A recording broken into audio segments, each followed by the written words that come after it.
Good afternoon, everybody. May I say welcome to the members of the public, to media, staff, Chief Executive, and to councillors here today. Welcome to the Ashburton District Council meeting of Tuesday the 16th of April. I call for apologies. I know of two, Councillor Wilson and Councillor Reveley. Councillor Ellis. Happy to move. Thank you, Councillor Ellis. Councillor Price? I'll second that. Great. All in favour that leave of absence be granted, please say aye. Aye. Against? Carried. Now, councillors, I ask please if we can stand for a moment's silence to remember Arnold Rushton, who was a county councillor from 1977 until amalgamation in 1989. He was then a district councillor from 89 until he retired from council in 1998. Thank you.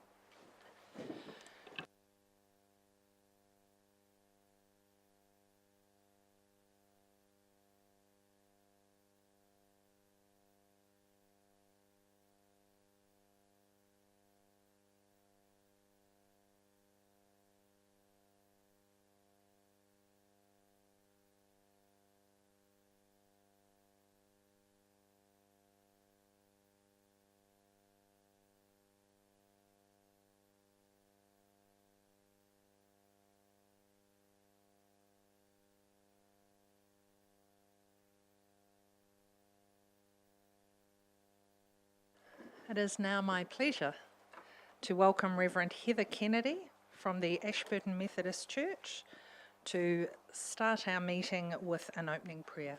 Welcome, Reverend Kennedy. Oh, and Councillor Bell will show you how the machine works.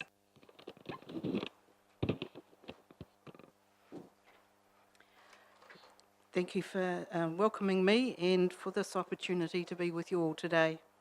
Let us pray.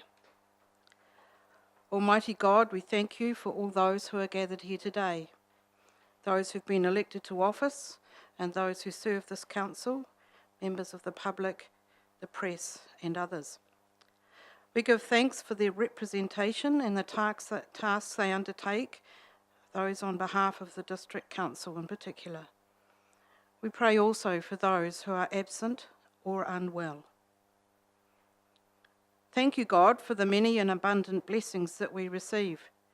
Thank you for our life and health, which we need to fulfill our calling, for sustenance, for support, for collegiality and friendship. Thank you for the ability to be involved in useful work and for honouring the bearing of appropriate responsibilities.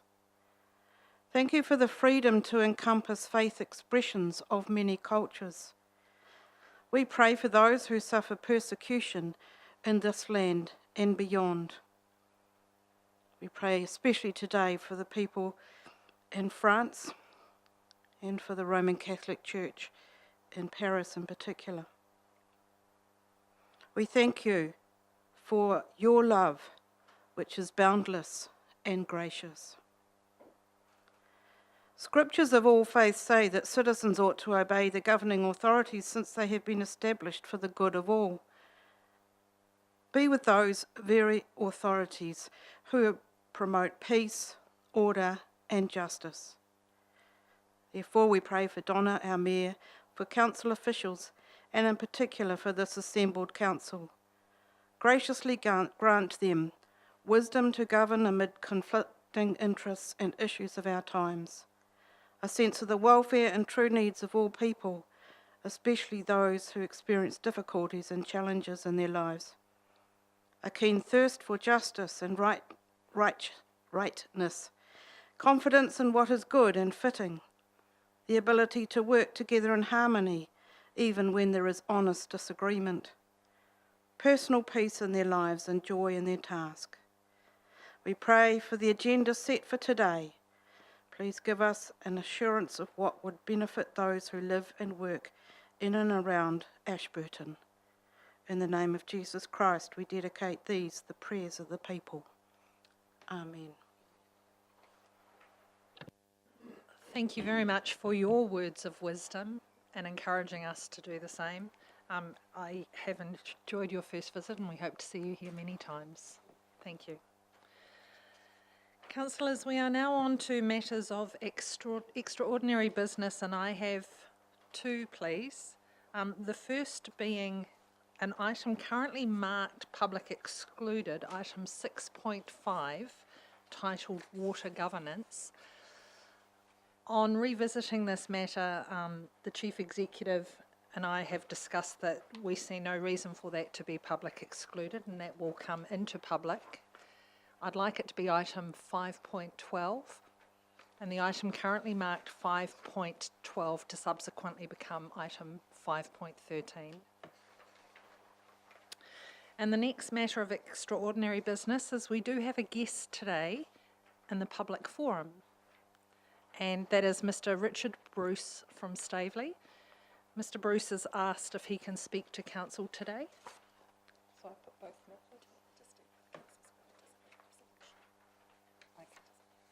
Okay, so it's now my pleasure to welcome Mr. Bruce to speak to us for 5 minutes. Thank you very much.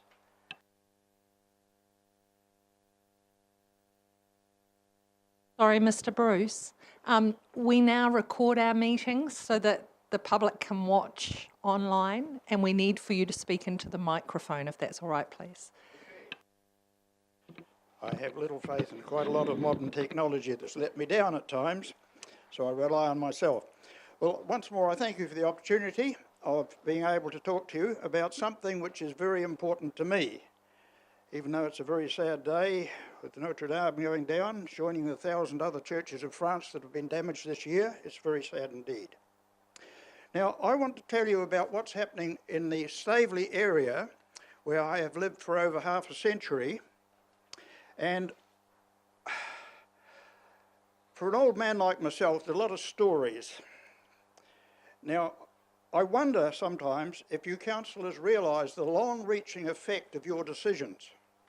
For example, my father in 1928 came across a pile-driving crew in the Upper Arari Bridge sawing the tops off their piles at 4 o'clock in the morning while he was on way to the sale yards. 30 years later, the bridge flooded down. They'd struck a hard patch, of course, and they couldn't drive any further. That cost a man his life 30 years later. How sad. I am fearful that something similar may happen in the Staveley area, and I'll tell you why. Those of you who know Staveley generally go up there on a fine day and find it's quite picturesque. But the other 340 days are not so good sometimes. And the Mount Somers is less than 3 kilometres from the Staveley store. It's 5,500 feet high.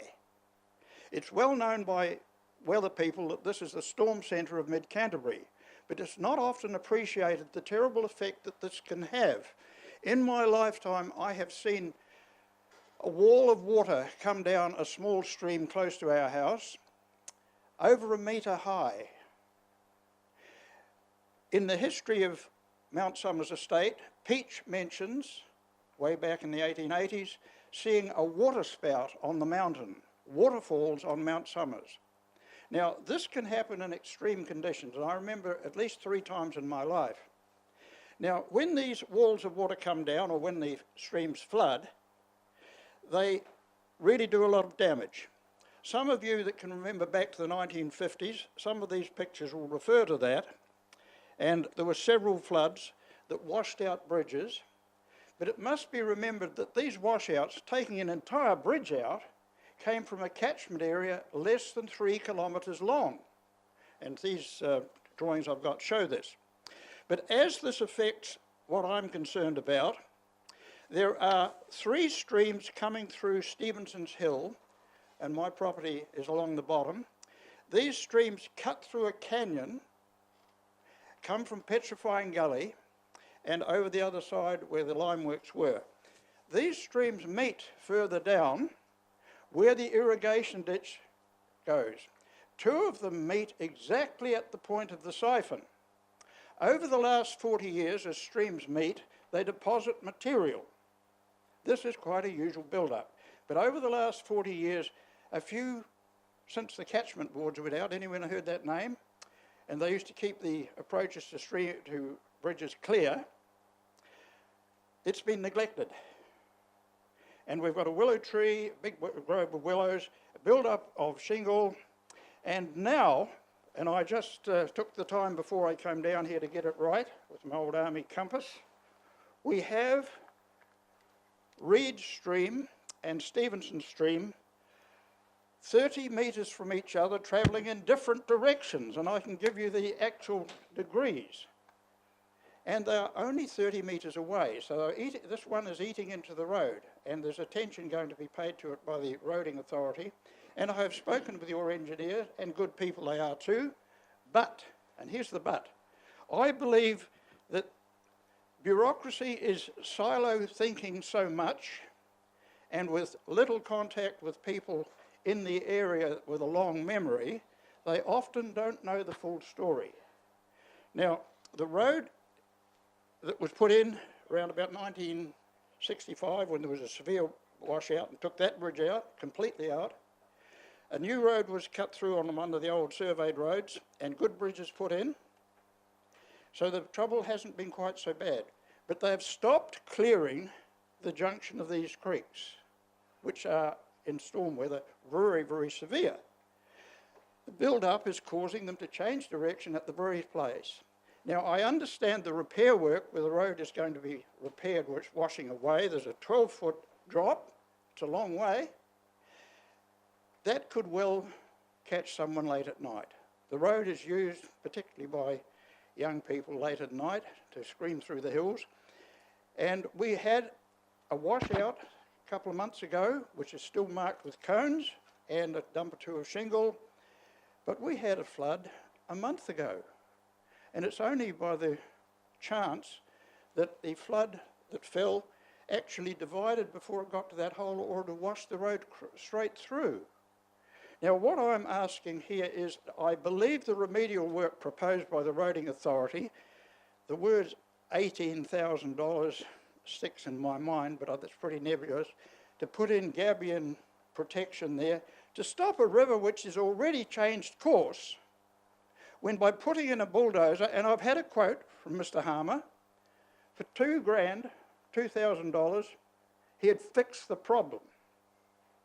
Now, I don't know how you find rates, but when we have a roading authority that's prepared to spend, check my figures because I'm sure they're pretty shonky, $18,000 for a temporary repair which is going to give trouble again against a mere $2,000 and half an afternoon's work and less to make that remedy,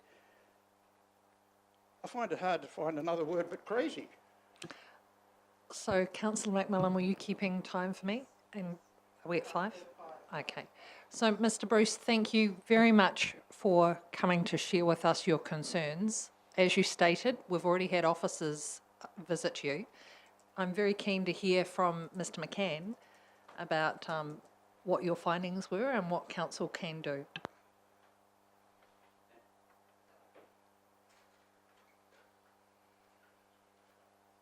And then we'll have questions from councillors.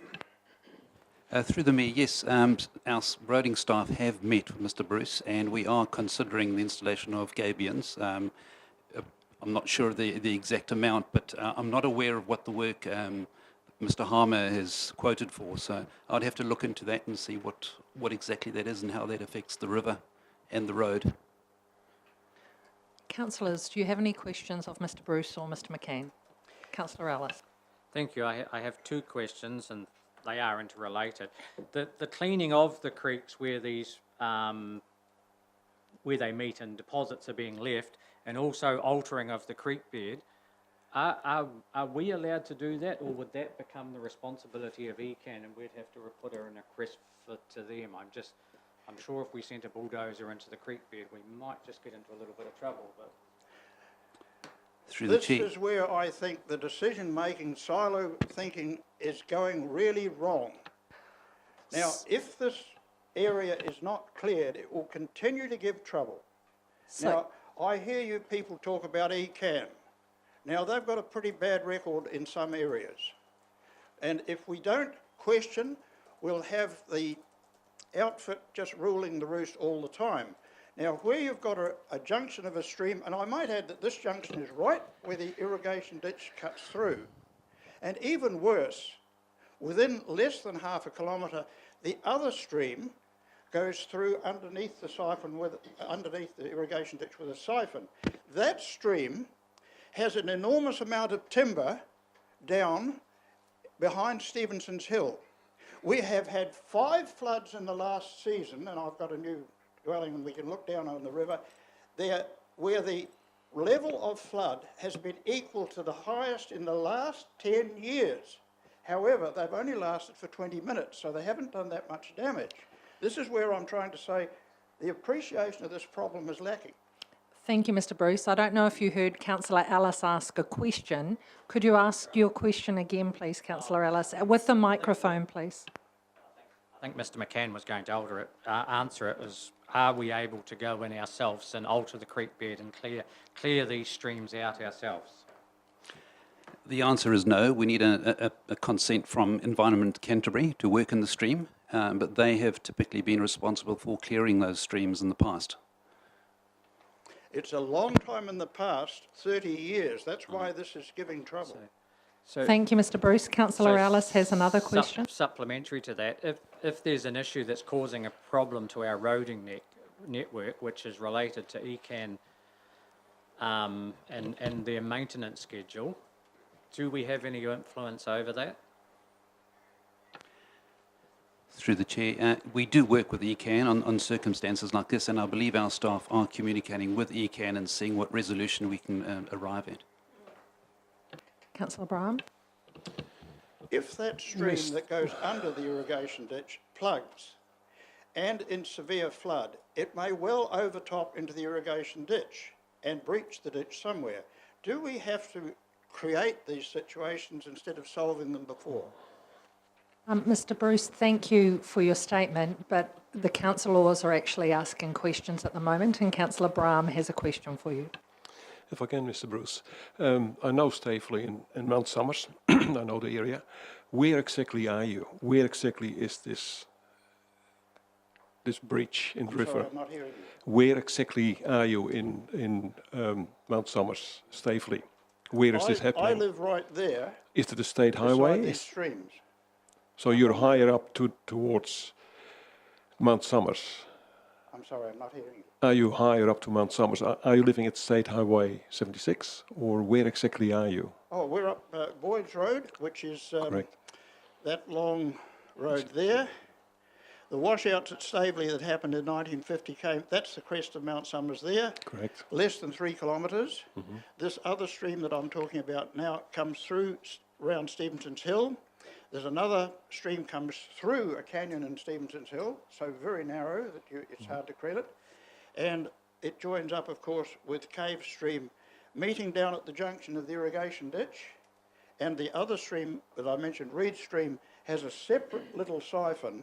And my concern, look, it's a possibility, but the ditch people are scared to shift the willows, which have many years' growth on them now since that 1940s situation went through. So this is something that may well give enormous trouble.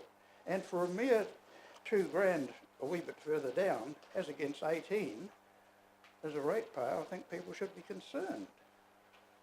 And this talk of looking after braided rivers, this is not a braided river, this is a creek subjected to extraordinary flooding. Thank you. Councillor Rawlinson. Thank you. My question is just clarifying, when you say irrigation ditch, are you meaning the RDR? Yes, Thank you. commonly known in my past as the ditch. It was the only one. That was a great point of clarification. Thank you, Councillor Rawlinson. Mr McCann, may I ask a supplementary question to Councillor Ellis's? If you are seeking clarification from Environment Canterbury, when are you expecting a response? I'm not quite sure of the time frames. I'll have to ask my staff what that is, unless Mr Firth can answer that question.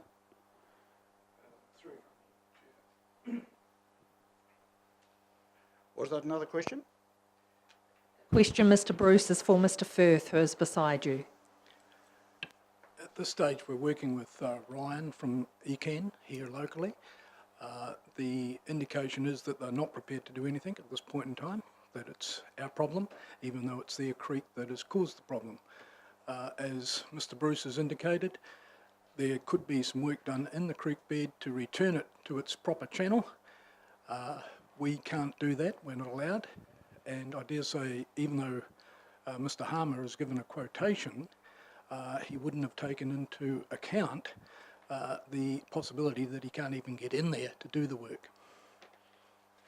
Okay. Well, I walked through it about 3 hours ago, and you can see that I'm not very good in my walking now. A D9 will have no trouble. It can unload and be working in less than 30 seconds. So the access in the 1950s, when I remember it being cleared by the old D8s, was no problem. With the way that we make irrigation dams, there are hundreds of them, I don't see a problem there. The only problem is in bureaucracy. Thank you very much, Mr. Bruce, for visiting us today. Thank you also for informing us of what the issues are. I know that the staff have already been to see you, and we will be watching the progress on this matter with interest. So thank you for making us aware of it. Thank you. Thank you.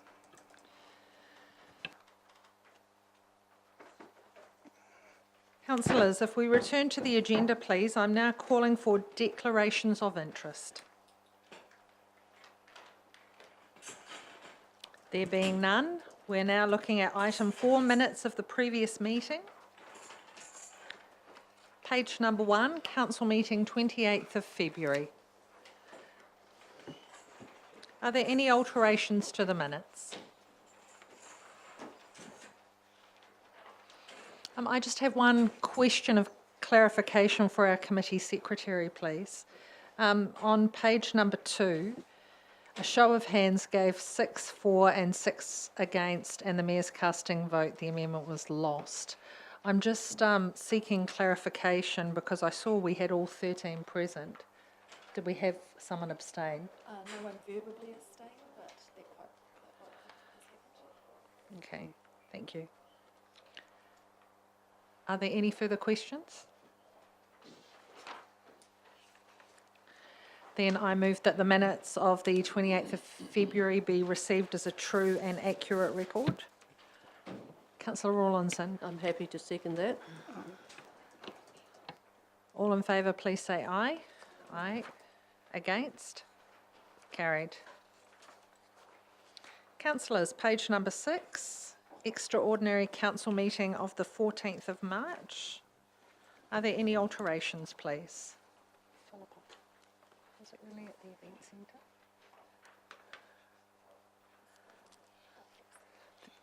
The only thing I'm asking the committee secretary is I read that we had the meeting at the event centre. I don't recall having the meeting at the event centre. No. Okay, so if that is checked and found that it needs changing, we're happy to do that? Great. So I'll move that those otherwise are a true and accurate record of the meeting. Councillor Bell? I'd like to second that. Thank you. All in favour, please say aye. Aye. Against? Carried. The extraordinary council minutes for the 21st of March. Any alterations? Councillor Brown, would you like to move? And is there a seconder? Councillor Malcolm? All in favour, please say aye. Aye. Against? Carried. Page number 10, item 5.1, Environmental Services Committee. Councillor Rawlinson. Yes, I would like to move the adoption of those minutes. thank you. Councillor Lovett. I'd like to second that, please. Okay, so we're receiving the minutes of the meeting the 21st of March. All in favour, please say aye. Aye. Against? Carried. Service delivery, Councillor Brown. Councillor Brown, could I remind you with the video camera we need to speak I'll into move this? that we receive the minutes of the Service Delivery Committee meeting held on 21st of March 2019. Councillor Price. I'd like to second that. Thank you. All in favour, please say aye. Aye. Against? Carried. Just that word. Benched. Item 5.3, Service Delivery Committee Emergency Meeting. Councillor Price. Thank you. I'd like to move that we accept those minutes as a true and accurate record. Councillor Malcolm. I'd like to second that. Great. Thank you. All in favour, please say aye. Aye. Against? Carried. Item 5.4, Finance and Business Support. Councillor Ellis. Thank you, Madam Mayor. I'd like to move that the minutes of the Finance and Business Support meeting from Thursday the 28th of March be accepted. Great. Thank you. Councillor Brahm. Seconded, Madam. Thank you. Sorry, Councillor Ellis. There is a recommendation to council there. Would you Okay. like to? So firstly, we'll put the motion that we receive. All in favour, please say aye.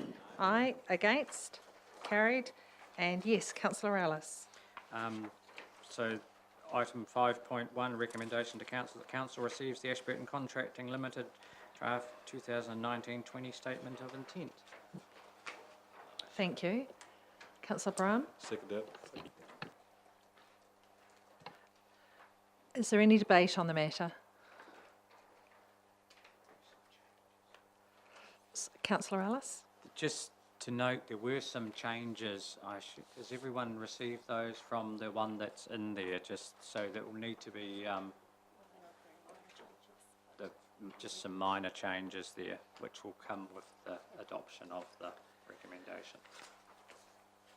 Okay, so you're quite right. Those changes have been done. Mr. Chief Executive? The bulk of those changes are as per the committee requested at that time, so council can take comfort that the suggestions made by FAPS were accepted by ACL as being reasonable when they have made those alterations. So, Mr. Chief Executive, I just have a couple of questions. One of the requests we had was in regards to the title cash and cash equivalents. And on page 29 of our agenda, that doesn't seem to have changed. Okay, I'll have to have a look at that. I haven't got the answer. Okay. I think it was accepted at that meeting, however, that it should be cash and cash equivalents, and it was a mere omission, so I don't anticipate too much problem with that. And the other matter of $20,000 in gifting, I see that we've had a response from ACL to clarify that there is no restriction on the number of gifts in excess of 20,000. However, as the asker of the question, my intention was more, is there one entity that receives one gift of 20,000, or could one entity receive 12 gifts at 2,000 each and it's not notified? If it was broken down to parts and the total for the year was 20,000. My understanding is it's one entity per annum is restricted to the 20,000. Per annum. Do the words per annum need to be added to the statement of intent?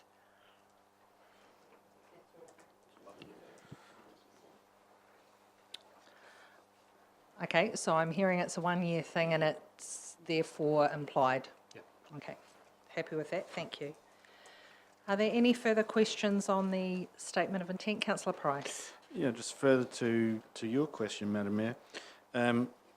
What I was hoping to see was a limit on the number of entities that could be receiving anything up to $20,000. But that doesn't seem to be written into the statement of intent either. That's correct. It's not in there. So, Councillor Price, if there were any other councillors who were supporting that suggestion, now would be the time, but it's not there. That's what I'm saying. So, ACL, we've gone through those changes. Councillor Alice, you also pointed out there were some changes in Experience Mid-Canterbury.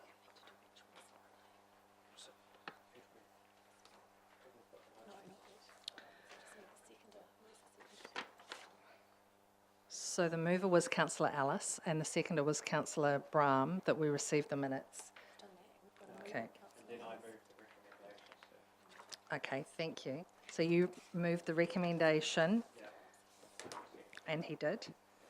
And we will put that, all in favour, please say aye. Against? Carried.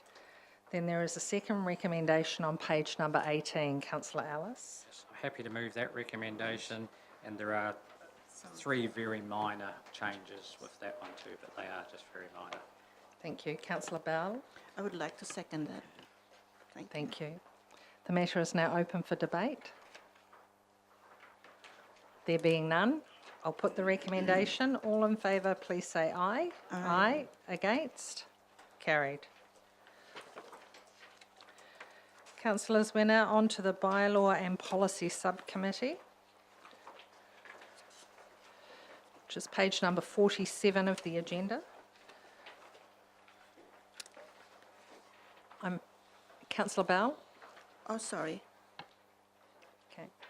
I'm happy to move that we receive the minutes of the Bylaw and Policy Subcommittee meeting held on the 28th of March. Councillor Rawlinson? I'm happy to second that. All in favour, please say aye. Aye. Against? Carried. So there are a number of recommendations to council. The first being that the recommendation to receive the report on page 47.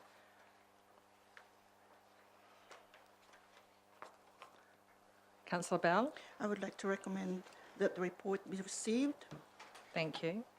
Councillor Lovett? I'll second that. Thank you. All in favour, please say aye. Aye. Against? Carried. Next, we have the gambling venue policy. Councillor Ellis? Happy to move recommendation 5.2. Thank you. Councillor Rawlinson? Happy to second. Excellent. So that recommendation is that council adopts the existing gambling venue policy 2016 for a further 3 years. I'm in favour. All in favour, please say aye. Aye. Against? Carried. Next item, 5.3. Councillor Bell. I would like to recommend that the council to receive the report. On localism and national workstream update. Councillor McMillan. I'll second that, thank you. Thank you. All in favour, please say aye. Aye. Against? Carried. Item 5.4, Councillor Brahm. Madam Mayor, I would move point 5.4 as it stands in the recommendation. Councillor Urquhart. Okay, so Councillor Urquhart has seconded, and the recommendation is that council's work on the review of speed limits is aligned to providing a coordinated response with other Canterbury councils through the Regional Road Safety Working Group. Councillors, the matter is now open for debate or questions if you have any. Mr McCann, I have a question for you, please. Yesterday, you and I both attended the Methven Community Board, and the matter of speed limits was discussed. And the question that was posed to you was, how many roads are currently on our list for potential review? Could you remind me, please, what the number was? I can confirm it's 12 roads currently waiting to be reviewed. Okay. And if we proceed with the recommendation that we don't go ahead, normally the roads were reviewed every 3 years, once a term is my understanding. When is the expected review date? We would be looking at probably another three to 4 months, approximately. Councillor Malcolm. Yes, we have this, we seem to be going with the councils south of us, right, when we look at these reviews. Selwyn District to the north of us has already reviewed their policies on a lot of their roads. And I've asked this before, but I'll ask again, you know, why aren't we going with the Selwyn policy, right, or looking at it in conjunction with them? I'm not sure what you're asking, because we do get asked speed limits for individual roads, which get reviewed individually, and it's up to the council to generally look at those and consider those. What we're looking at going forward is a national review of reducing the number of speed limits. I'm not sure what Timaru has gone ahead with and how many speed limits they are looking at, but we generally have left it historically to our decision. So what the proposal is then to look at the national speed limits and consider that. Yeah, supplementary to that. Maybe it's because the Selwyn has reduced their speed limits on a lot of their roads, right? Mainly on populated roads, they've got more houses on, but they definitely have dropped their speed limits on those roads. And would we be looking at doing the same? Or are we going to have to wait another 3 years? Is that what you're saying? No, I'm saying we'll probably be looking at about 3 or 4 months once we get more, Sorry. yes, direction. Right, thank you. Councillor Ellis? Thank you. Of these 12 roads that we are going to be looking at, now I've heard it's 3 or 4 months, I'm not quite so concerned, but do any of those have safety implications? And is there any need for urgency on any of those for that reason?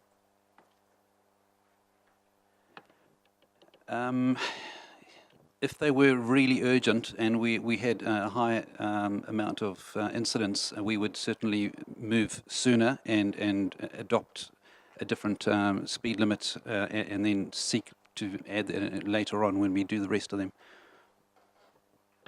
Okay, and could I just ask a question? Rachel, you kindly provided councillors with the Bylaw and Policy Subcommittee agenda.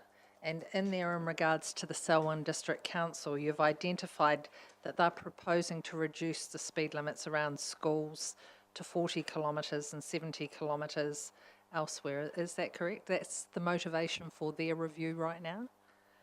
Through you, Madam Mayor, I believe there's a number of reasons why they are conducting a review. Obviously, there's a lot of new roads around the Selwyn district.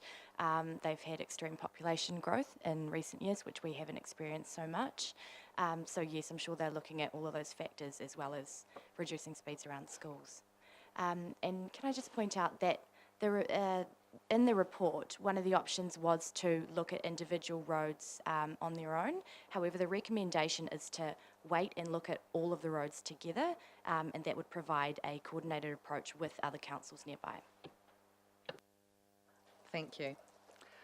So with all of that being said, thank you for the clarification.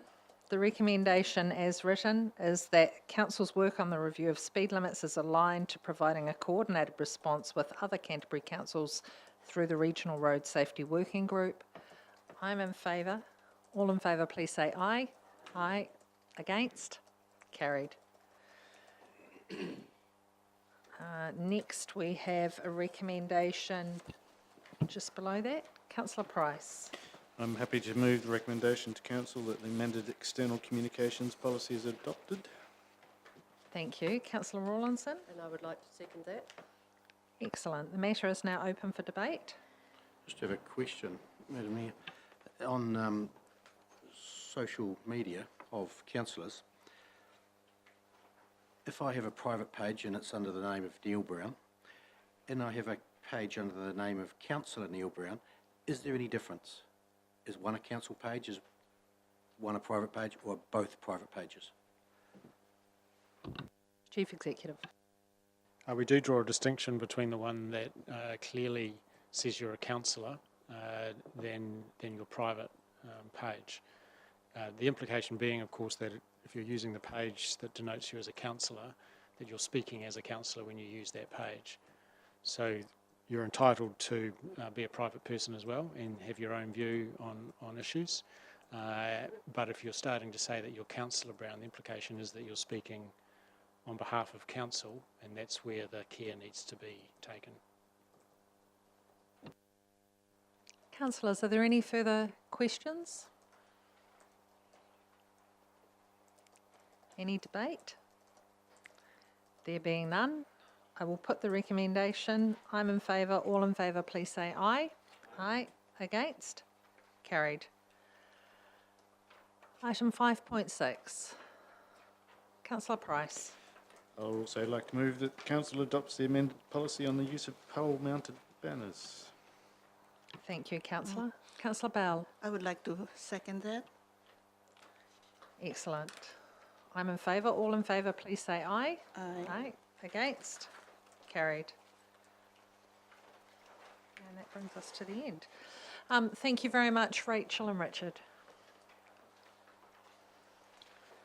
Next, item 5.6. We welcome Tony Durham. Tony, you have an update for us. Councillors, you should have a handout on your desk that looks like this. So, thank you, Madam Mayor. This is just a quick memo to give you an update with the consultation on the proposal for the Ashburton Library and Civic Centre project, which the submissions closed on Sunday at 5 o'clock. We received 169 submissions to that project. 46% of submissions support option 2, and 32% of submissions support Council's preferred option of option 1. We have 15 submitters that are wishing to be heard. So the team are busy processing as we speak and getting things all organised so that we can get the summary documents out to you next week. And those hearings, am I correct, will be on Tuesday the 30th of May? Yes, you are correct. Oh, April. Gosh, that's a bit sooner, isn't it? It's the Easter throwing me off, my apologies. Are there any questions of Tony? I have one, Tony. How many came in over the weekend? We had quite a flurry come in over the weekend, but actually Thursday was our bigger day compared to the Friday, Saturday, Sunday. 45 is the exact answer. Thanks, Richard. Thank you. And I did note in this consultation that you're also providing the option of phoning in your submission. Wondering if you could give us some feedback on that. Do you have any analysis on what was the most popular method? I don't have any analysis at the moment, Madam Mayor, about the phoning in, but certainly going online and filling in the prescribed form is by far becoming the most favoured approach of communicating with us on submissions. Excellent. Are there any questions? Councillor Malcolm. Yes, through you, Madam Mayor, to Tony. How accurate is phoning in? Are the numbers recorded and things like that? How do we know they haven't been duplicated? Through the chair. So what would happen is if somebody phoned in, they would talk to one of our customer services team who would either write it down or they could complete a form, the submission form that we've got that sits at the back of the document, then that would get passed on to us to process. So in terms of accuracy, I have no concerns with that. There would be concerns if there was duplication, but we could have duplication in any other way in terms of someone writing and then someone completing an online form. We do those checks as we're going through the processing.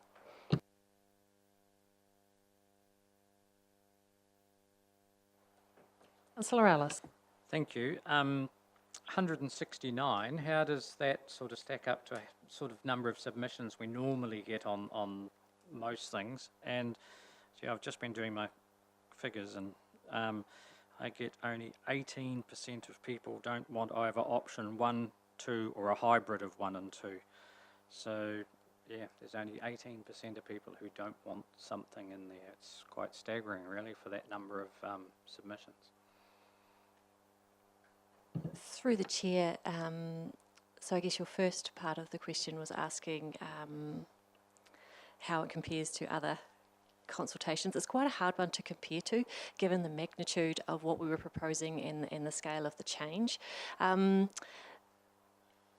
It's probably quite a fair representation given the levels of engagement we've had over the last few years. I think the biggest one that we've had in comparison to this would be last year's revenue and finance policy, which was far more, seemed to be far more contentious in the community. Councillor Price. Just in response to Councillor Ellis, I think you'll find it incredibly consistent with the consultation and the result that came from the consultation on the siting of this building. Councillors, are there any further questions? Then Tony, thank you very much for providing us with an update. It's informative not just for ourselves but also for the public to know what the response has been. Now all of those submissions are available online now, is that correct? Yes, they are. Thank you. Councillors, the next matter for your attention is item 5.7, Economic Development, and the Chief Executive has provided us with an update. Councillor Ellis. Madam Mayor, I take much pleasure in moving the recommendation that this report be received. Councillor Rawlinson. I'm happy to second that. Okay, are there any questions before I put the recommendation of the Chief Executive? Councillor Brown. Thanks. I just have a couple. Under placemaking and branding, we've got update the CBD streetscape revitalisation project going well, which it is. I had a meeting not long ago which I couldn't attend. I was at another meeting, but just thinking about it and looking at the waterfall and the checkerboard we have there, are they in a plan to be removed or are they to stay? Perhaps I can refer that to Jane. Through you, Madam Mayor, what we've asked the designers to do is to look at options with them there and options with them not there, and that's the same for the eyesight building as well. Great. And my second question, number 4, agriculture and technology. You're preliminary planning for an employment expo in Ashburton, which sounds really good. When do you think you're going to have it? Through you, Madam Mayor, it's likely to be mid-June, and one of the reasons that it's slightly delayed from our original planning was that we found the consultation process run by MB in relation to the employer-led work visa changes took some of the immediacy out of the issue that we were planning in and around an employment expo, and now we want to just reshape that a little bit and around some of the other people we've been talking to and some of the other issues and partners that we've been discussing with the likes of Business Association, the likes of Social Development, Corrections, all those people who have been in the conversation with us, but taking out the immigration piece or less emphasis on the immigration piece because of the consultation process already held. So Macmillan. Thank you. Just a question on when the Economic Development Manager, is there a timeline for their start? Through you, Madam Mayor, I've concluded that report around the process, so we're hoping to conduct interviews in the first fortnight of May, but the start time for a person will clearly depend on the individual and what sort of notice period or how available, where in the world they live, whatever the issues are that we have to solve. So the start date is less clear, but we're moving through that process. Councillor Price. Thank you. With reference to number 7, reconnecting with Kiwi Rail, 2 questions. One is, how successful have officers been in reconnecting with Kiwi Rail? Because I know that's usually a challenge. And secondly, is there an economic development to move the rail yards out of the middle of town? Or is that just purely for aesthetic reasons or convenience? So I can answer that in 2 parts. The conversations or the reaching out to Kiwi Rail went really well, and I visited a gentleman in Wellington and got a very good reception, and have put he and his property specialist team with Colin and his team to continue to explore what a change for Kiwi Rail might look like. And I'm sure Colin could give a further update if that's required, but certainly the reception that I received was positive. To the second point, yes, we absolutely see a potential change here as being linked to economic development, at least in 2 very tangible ways. Firstly, the ongoing momentum in the business park, in the business estate, which is a clear economic development project for us. And secondly, if you come back to the placemaking and Ashburton being a vibrant and desirable place to live, then the smaller footprint and the less visual impact and the operating changes that Kuyuma may make by by moving out to the business estate are clearly part of Ashburton and being a desirable place to live, work and play. Councillor Bell. Thank you, Madam Mayor. With regards to number 4, agriculture and technology, there's the preliminary planning for the Employment Expo in Ashburton. Is it possible for us to have the Employment Expo coincide with the time where we have the consular services from the Philippine Embassy? Or is it too soon for the date? Anything's possible, Councillor. If there's good reasons for them to be at the same time, then it would be sensible for us to do that. I think there'll be less emphasis on this expo on immigration than there would have otherwise been perhaps 6 months ago. I think we're looking at a range of things that will hopefully assist employers to have great staff, but it won't be fully focused on immigration. Not just immigration, but I thought that the number of people from outside Ashburton will be coming through here to avail the services. So I was wondering if that would be the right time to take that opportunity to entice them to come to a town. Yes. I think that the Employment Expo, the purpose of it is to try and explore ways in which we can help people into work who perhaps are struggling to find work. Yes. Or to help employers who are struggling to find employees understand ways in which they may be able to do that.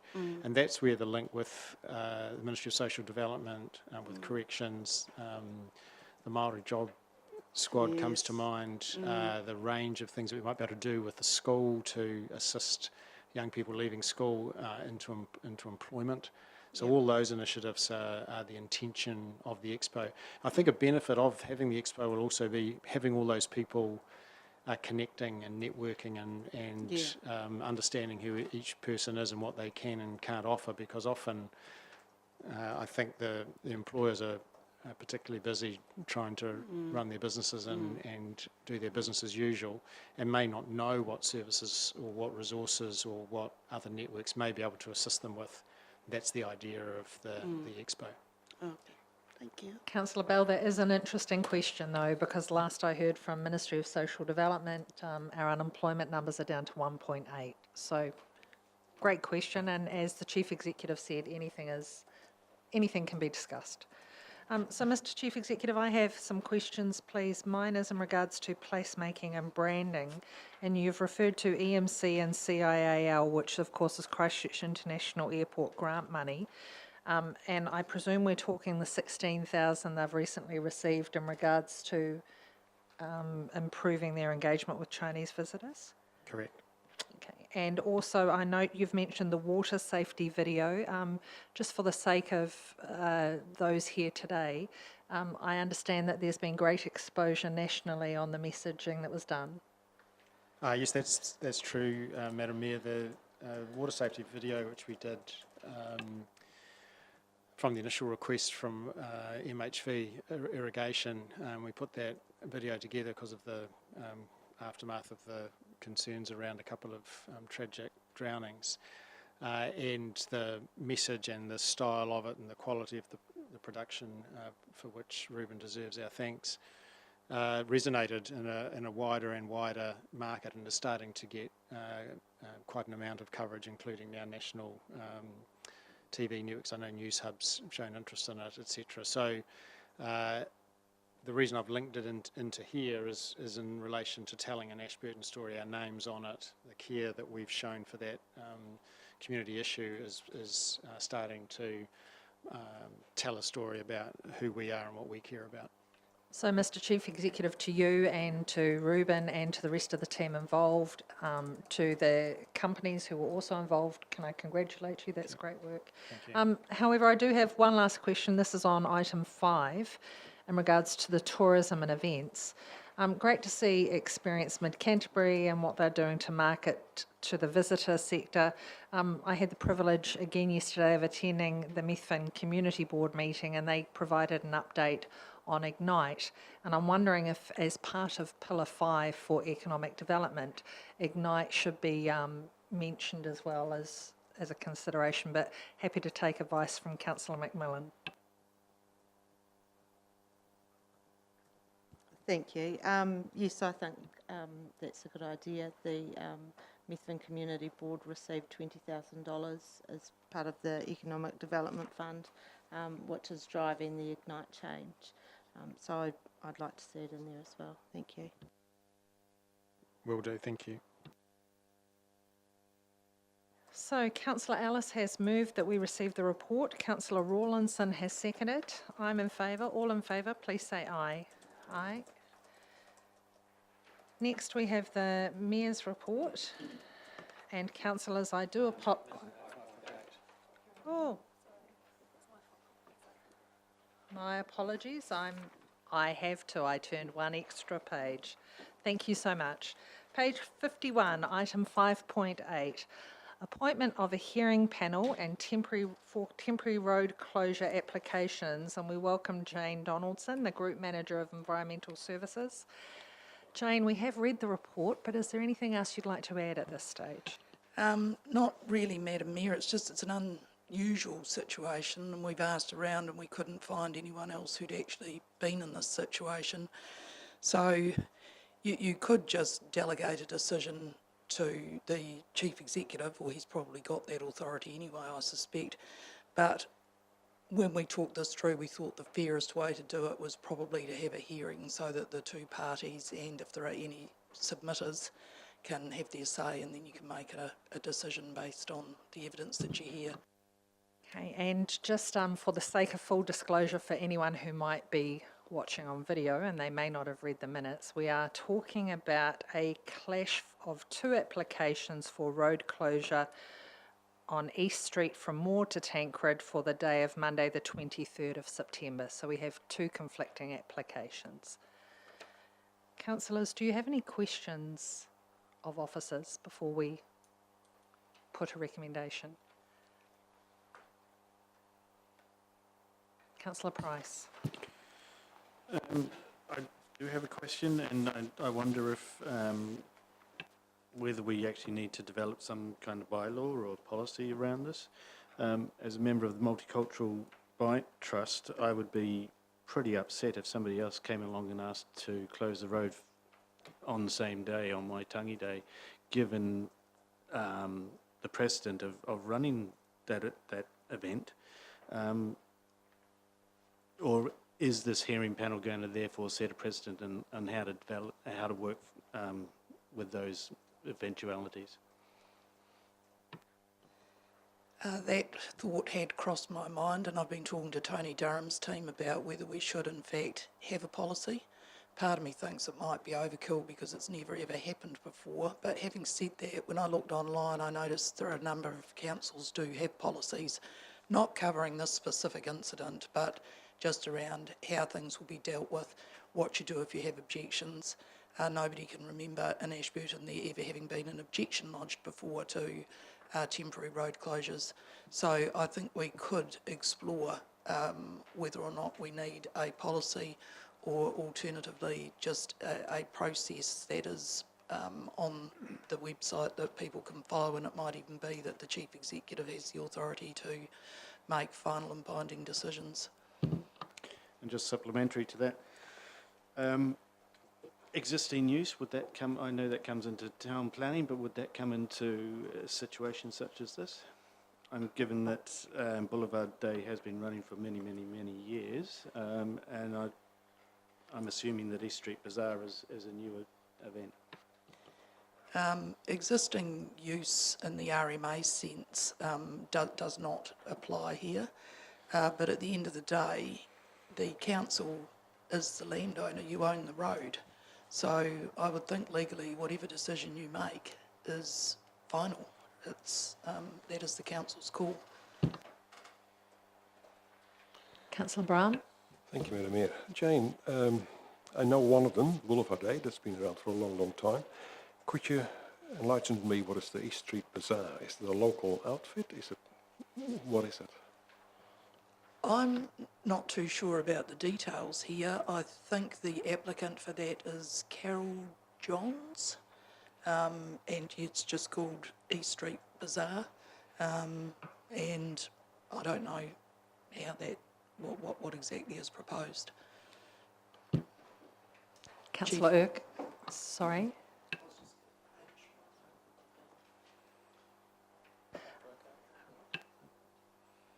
Sorry, just for full disclosure, I have been approached.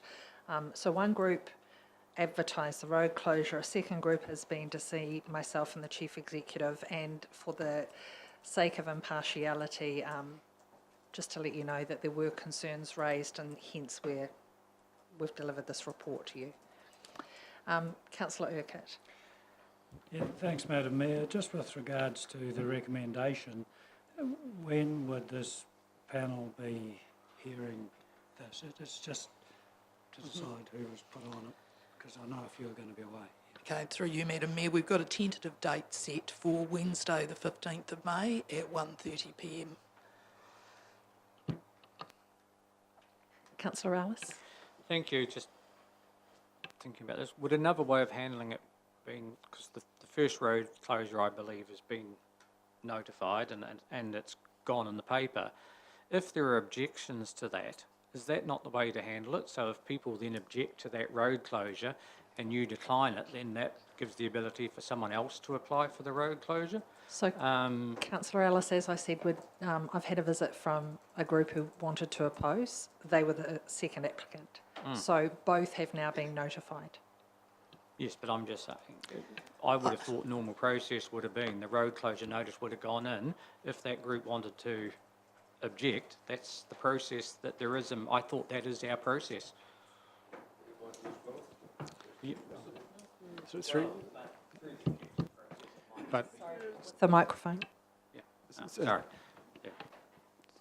through you, Madam Mayor, what's become clear to us is that the initial road closure application is for exactly the same time as Boulevard Day, quite deliberately. So should we go through a normal road closure and either grant it or decline it, it is intrinsically tied up with the challenge to Boulevard Day in that application. And it seemed to us that the fairest thing to do was to consider it a competing event, through the road closure process, and take that to the wisdom of a hearing, because we could go any which way or any other way, but in the end, the essence of this issue is to decide whether or not Ashburton's going to have Boulevard Day or a new event. That's the issue here. And a simple road closure is one thing, but we're closing the road for a particular purpose, and someone's applied, and they stated when they came into the office that it was deliberately aimed at an existing event.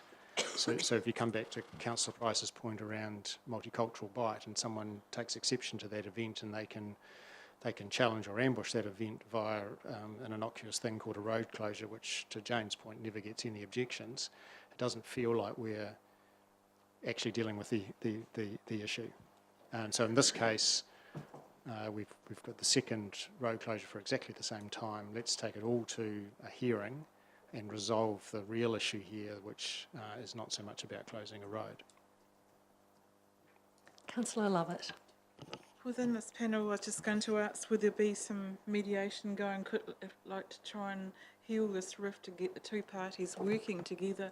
Otherwise, it could destroy our whole concept.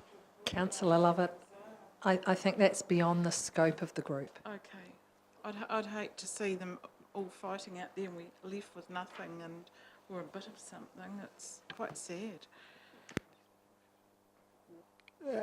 From the things that were said when the initial road closure application was made, I think this issue is beyond mediation. Councillor Rawlins. Thank you. I have two questions. The first one, probably to Jane, is the hearing private or public? Public.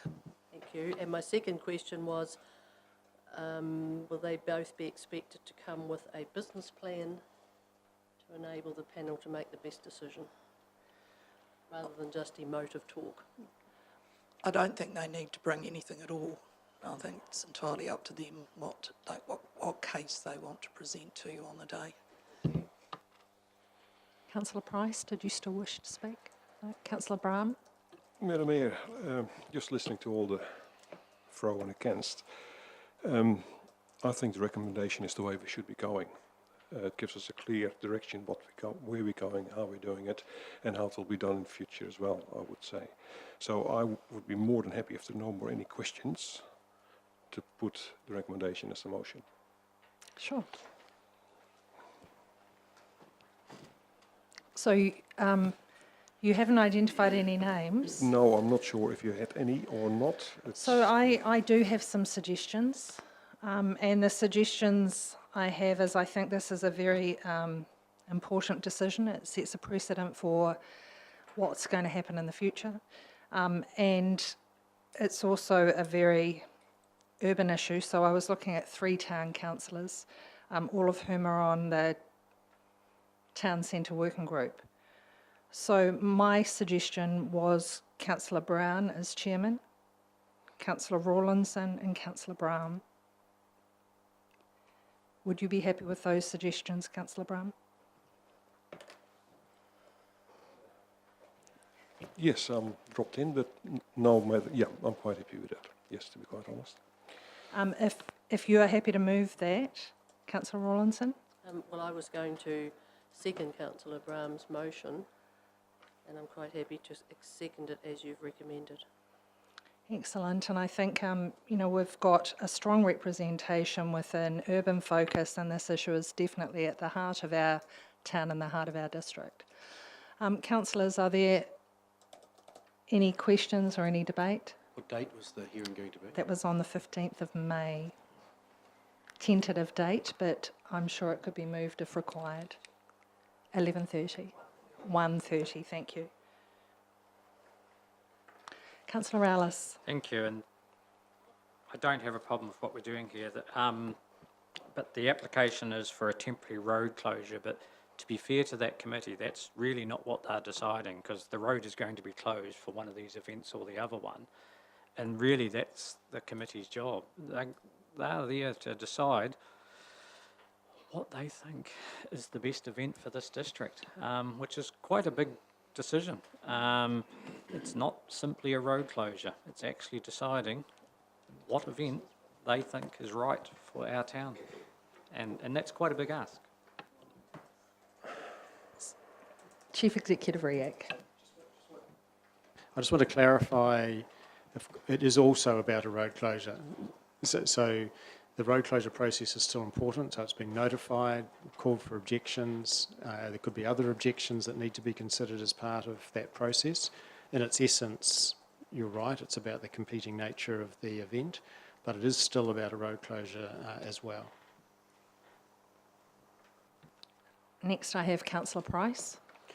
Thank you, and I take that point on board. I would also add, I trust that this road closure, once it's been decided which organisation it's going to be granted to, will also go through the usual process, which comes back to council, or certainly through one of the subcommittees anyway. By usual process, do you mean the road closure process? That's already happening. They're being notified. The submissions or objections to the road closure close on the 5th of May. So this hearing is after they've both been advertised.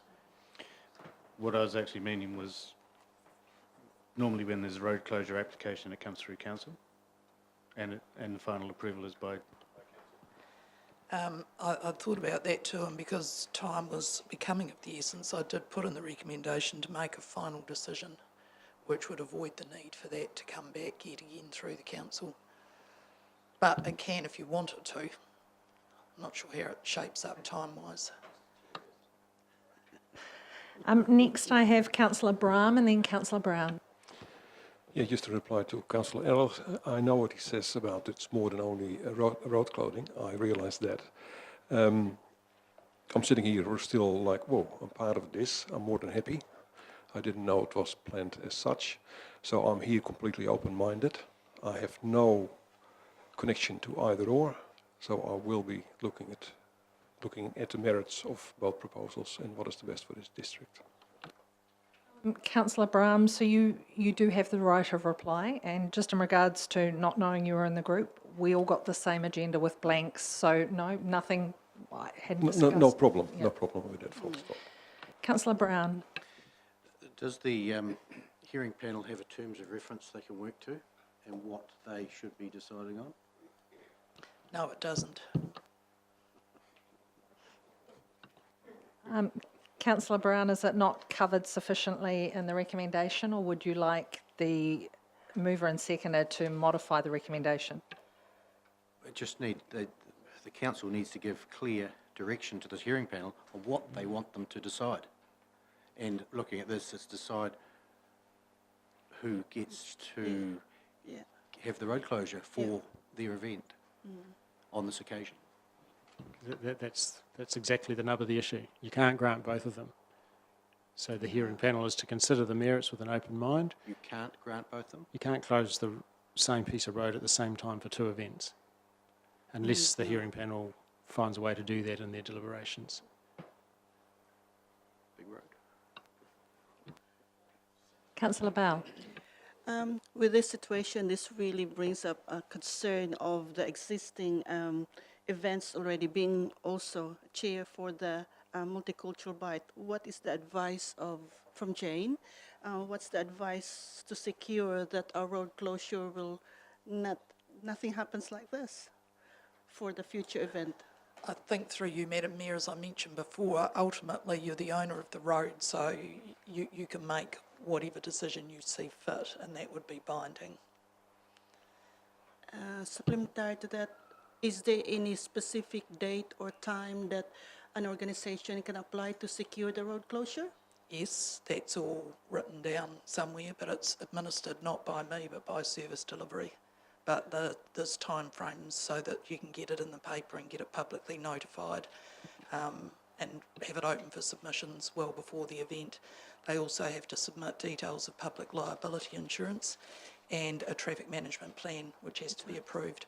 Both applicants in this case have done those things. So, councillors, just to be crystal clear, the recommendation that we have, which was moved by Councillor Brown, seconded by Councillor Rawlinson, was that Council appoint a hearing panel comprising Deputy Mayor Brown as chairperson, Councillor Rawlinson and Councillor Brown, to consider two conflicting applications for a temporary road closure and any objections received, and to make a final decision. Now, Councillor Rawlinson, did you wish to speak? No, you've just answered my question, thank you. Okay. Yeah. And Councillor Brown, you have the right of reply. Okay. Thank you. Then that being the case, I support the recommendation. All in favour, please say aye. Aye. Against? Carried. Next we have the Mayor's report, which is on page number 53. And councillors, I started to apologise before on page 54 under 5.9.1.5. The first bullet point, while Steve Lowndes was meant to be at the event, he did not show in the end. So if I could just have that one amendment, my apologies. There have been a few visits to rural and provincial, and I have enjoyed the company of councillors Wilson and Reveley, who attended that with me. Each have provided a written report to local government zone 5 and 6. Thank you to councillors Brown and Lovett for your company. Councillor Brown, you have provided a report. Thank you. Is there anything you wish to add to your report? Probably get the day over in half a day. Day and a half over in half a day. Councillor Lovett, I do not have a report, but would you like to share with councillors your observations? And councillors, it is a new change that I am inviting other councillors to come along. I put the request out to all of you a few months back, inviting you to come to some of these events, because I note that our neighbours are very good at taking many representatives from around the table. Councillor Lovett. Yeah, there was a great discussion on localism up there that I was interested in. You know, there's a real strong voice from the floor that local government needs to lobby the government on many issues over, you know, the roading, education, the three waters and civil defence. You know, it's ratepayers and we need control of our assets and not a takeover. We actually went out to view Hamner's new land purchase and their plans to treat their wastewater, and they're putting in sprinklers and going to plant a forestry block there. And they were quite happy about doing this. You know, they're not going to put the treated water back in the river, but they'll be able to play the carbon credits game, make money out of it. And I was sort of thinking afterwards, you know, if everyone's playing the carbon credits game, is it really doing anything to climate control? But anyway. In civil defence, in that discussion, they're going to have national there's a whole new thing being rolled out, and they're going to have these teams, which there'll be trained national teams that'll fly in and dropped off into emergency places. But I think they need to be told they need to work with the locals, because local people have the local knowledge. So no, it was quite interesting getting a little bit back out of it. Yeah, enjoyed it. It was, and just on the point of the wastewater, Councillor Brown, you might like to add some information here. So they had applied, the Huranui District Council had applied to the Tourism Infrastructure Fund for an entire sewer system as opposed to blocks of toilets, which many of us are doing. Do you recall the greater And I detail? think they were granted the monies to develop this sewer system for the town of Hamner, because it is largely largely a tourist town where they get the bulk of their income from. So it fits their criteria. The money was given. It's going to work for the environment. They're taking the wastewater, once it's been treated, out of the river, whatever the river's called there. I can't think of the name of it. But it's not. No, there's another little one there. It's a small river. It ends up in the Waia, but there's a small one first. It was a good initiative, and they were granted the money. So yeah, perhaps we could do the same with Rakaia, because we've just purchased land to add on to that one day. I sense agreement from across the table. So thank you for that update, Councillor Lovett. Councillor Bell, so you attended the Sister Cities conference with me, and it was interesting the report that's been done from NZIER in regards to the economic development of sister cities. Great to have NZIER refreshing a report that they've written in 2003. Councillor Bell, you've kindly provided a written report. Is there anything you wish to add to that? I'd just like to reiterate what I've learned from the conference, that all relationships, business relationships, was going to be more, powerful if it started with friendships. And looking at the different experiences of different councils, it seems like they started with friendships and the economic development just followed after that. That's good. And also, Councillor Bell, you joined me at the Trustpower Community Awards, and there were some amazing presentations. It was our pleasure to stand beside Lauriston School and the great project that they'd done in regards to the redevelopment of their pool. But there were some inspirational stories and projects coming from other regions as well. Sorry. What really struck in mind is the entry of stars under the stars. It started from a homeless person, and he asked for help. And how it started, the whole volunteering thing is he was homeless himself, and he was asked, "Where are you going to stay tonight?" And that was his answer, under the stars. And it just progressed from there. Very successful volunteer group. And looking at that and looking at our district, I just realized when I was there how wealthy our district is. We don't have as much as homeless people as in the North Island. And also one of the participants I was talking to, she said that the number of homeless people increased during winter time because some people from big cities come to their town because it's nice and warm. And it's possible for them to sleep under the stars, but not mid-Canterbury during winter. Councillors, could I just add, in regards to the Trustpower Awards, not all councils are invited to the Trustpower Awards. To actually qualify, you either need to be a district who has a high number of trust power subscribers, or you have power generation in your district, and it's because of the latter that Ashburton District Council is actually there. Business Mid-Canterbury, you'll see that a request came in, and Councillor Price. So I was just going to go back to the Sister Cities Conference. Certainly. First of all, I want to congratulate Councillor Bell on a very full report, which runs to 4 pages. Obviously, she got a lot out of it. There's some key phrases that I've picked out in there. The mayor being the door opener is an interesting one. But I also had a question around the statement by Mayor Jim Bolt of Queenstown Lakes District Council. In terms of visitor spends, Chinese visitors spend an average of $3,500 and Australians an average of $1,600. I'm assuming that's just local to Queenstown, that's not across the board in New Zealand? Right. Sorry, Councillor Bell for the... Yes, thank you. Sorry, I think that's just Queenstown. within Queenstown, yeah. And supplementary question was, given that we're going to be hosting the Sister Cities Conference next year, what arrangements are in place for the organisation of that? How's that going to work?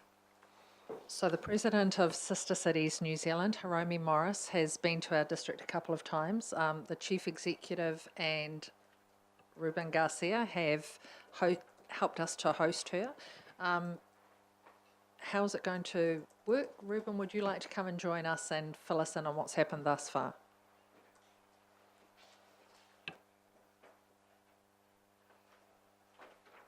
Through you, Madam Mayor. Yes, we've had a couple meetings with Hiromi's come out, especially coming after the Sister Cities Conference this year.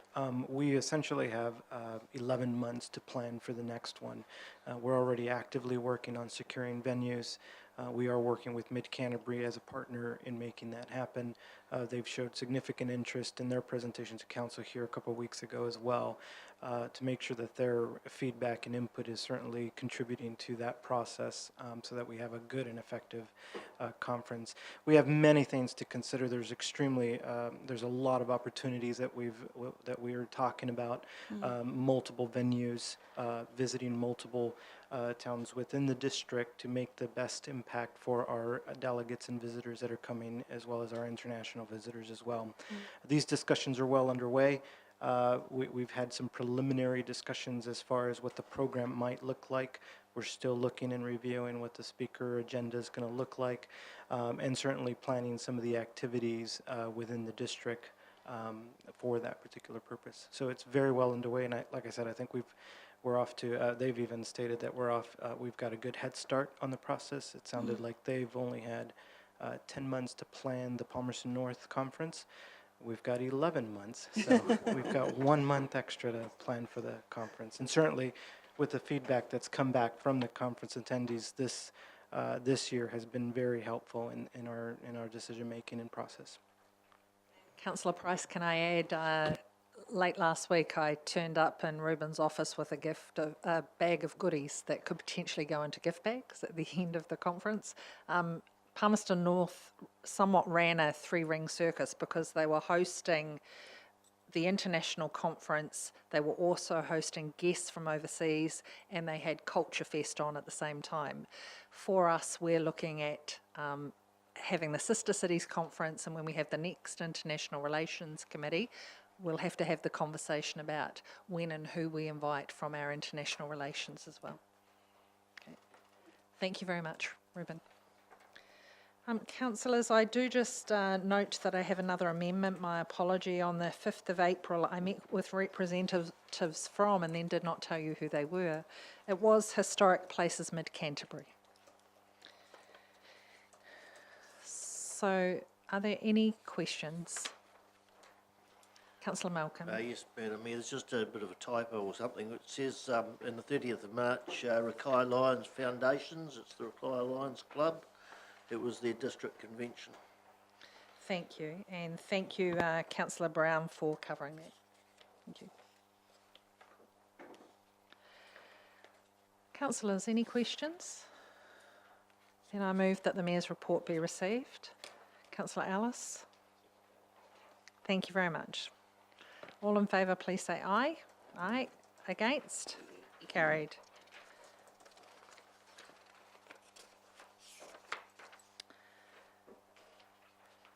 So 5.10. Next, we have item 5.10, the Ashburton Water Zone Committee, page number 73. And I move that we receive the report. Do I have a seconder? Councillor Rawlinson? Yes, I'll second that. Okay, all in favour, please say aye. Aye. Against? Carried. Councillors, do you have any questions? Councillor Bell. Thank you, Madam Mayor. On page 73, 5.10.4, I'm confused. What is really the proper spelling of Wakanui and Whakanui? Which one are we going to adopt? I welcome to the seat. Would you like to come and join us? Because we're actually videotaping the meeting today. So if you'd like to come and talk on the microphone, those who are watching online can hear. So this is Dave Moore from the Zone Committee. That's it. Thank you. I'm the zone facilitator. And Phil, the zone chair, with me. It's interesting that Wakanui versus Whakanui came up. The WH spelling came up in an email from Taumutu Runanga, and so it did make some inquiries, and it seems that the W on its own is the official from the New Zealand Geographic Board, I think it is the official name, but the traditional way of spelling, according to the Runanga, is the WH. So I guess it depends on the context you want to use it in. Yeah, but officially it's just the W. Thank you. Excellent. Are there any further questions? Councillor, actually, Bill, would you like to come and join us as well, please? So we welcome Bill Thomas, who is the chair of the Ashburton Zone Committee. Welcome. Councillor Price. Thank you. I'll try and phrase this as a question. Just with regard to Wakanui Creek and the lagoon in particular, it's been noted at a number of successive meetings of the Zone Committee that it is important as a Mahinga Kai site. It is a spring-fed lagoon. Yesterday when I was there, it was bone dry. So I guess my question is, how is the Zone Committee going to move this forward in terms of getting the water back into the lagoon, getting Wanganui, the other one with an H in it, Wakanui, getting Wakanui Creek sorted so that water does actually flow down into the lagoon? Hello, Mayor and Councillors and Chief Executive. Are we am I going to present the annual report and then we can ask questions, or do you want to pick some questions off? So right now I was receiving the Ashburton Water Zone Committee update. Right. And it was opportune that you were here, that we invited you early. Okay. And Councillor Wilson is not here today. So apologies, Councillor Wilson is not here, and sorry to spring these questions on you. No, it's fine. But I just thought... didn't want to repeat myself twice. No. We'll do this and then we'll go into the report, if that's all right. Well, the Wakanui stream is obviously in our report, and it's a key driver for next year, one of our objectives. And I did talk to a few of the locals, and apparently ECAN closed the water about 40 years ago down there, so it'll be work in progress. But the idea is to try and get some more water down there. How it's to be done will be interesting. Okay, so we have we've got a recommendation that we receive the report. I move. Councillor Rawlinson seconded. Did we put that? And we have put it. So should we just go straight into the receiving of the annual report? Excellent. Then now we are in your hands. Sorry for the confusion. And my understanding is that the floor is yours. Thank you. Well, I just will take the report as read, if that's all right with everyone. I just highlight the key achievements just very briefly, which is on the front page. Allocation of 70,000 to immediate step funding, increase in monitoring the land practices, which you're all familiar with. The Hakaturi Ashburton River State Highway 1 about improving the quality there, and we've had it's been monitored several times by ECAN because it's a source for swimming, etc. And really it's come back, and the birds are probably the biggest issue there on that short bit of the river. The Hines River recharge site was officially opened. I'm sure there's some councillors at that. Environment Canterbury, the Braided Rivers project, we've been supporting that, and Plan Change 2, which is another omnibus which is going through, that's been implemented, which is fine.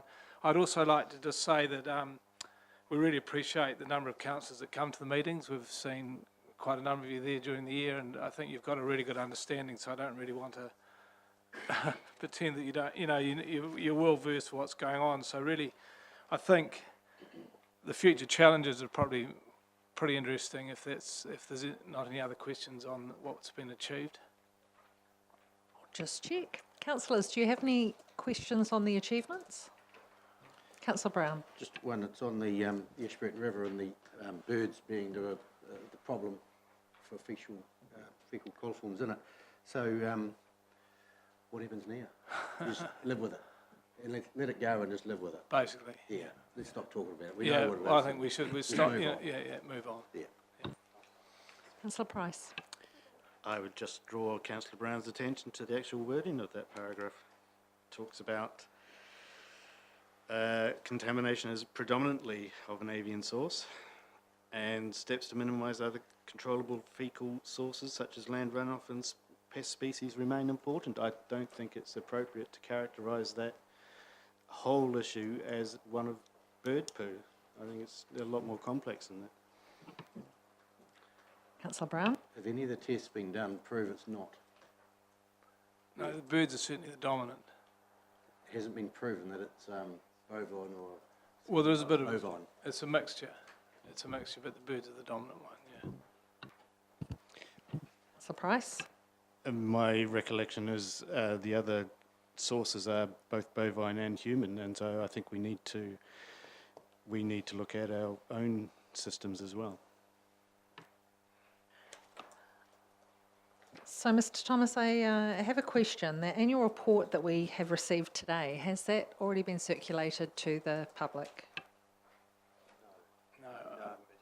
It's been to my knowledge, it's been to the ECAN Council, and it has been to the Zone Committee members and to the Ashburton District Council, as far as I know. When is the expected dispatch date on the report? What is the methodology? That's a very good question. I think it gets put up on our website. I'm not sure the methods. I can find out for you. Councillor Rawlinson. Thank you. I'd just like to comment, if I may, just to congratulate the Zone Committee as a regular attender at your meetings. I find them very informative, and we constantly see actions put in place and then reporting on the achievements, and I applaud you for that, because I, many years ago, went to meetings when this was formed, and it was quite difficult in the early days to find a good pathway forward, and I think you've achieved that well, so I congratulate you. Thank you for reporting. Councillor Lover. I was just going to ask about the Mars sites and the ponds up there, going back to the bird problem. Is there any worry about bird feces and stuff going down through the system and down through Mar and the underground water? Because we did that trip that day, and the birds just seem to be flocking to all these ponds around, and is it not a concern, or? Well, not to my knowledge. Right. No one's, yeah. You'd have to ask an expert this afternoon. I think you've got the people talking to you. Yeah, You'd be better placed to answer that than me. First weekend of May is coming. Could be a different sort of poisoning, couldn't it?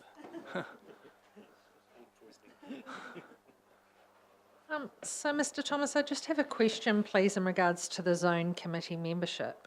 I was on the panel that appointed the latest member, and I note that you've thanked the departed Gordon Guthrie, but we haven't seemed to acknowledge the arrival of Genevieve de Spa, and I'm not sure, was that 2018 or 2019?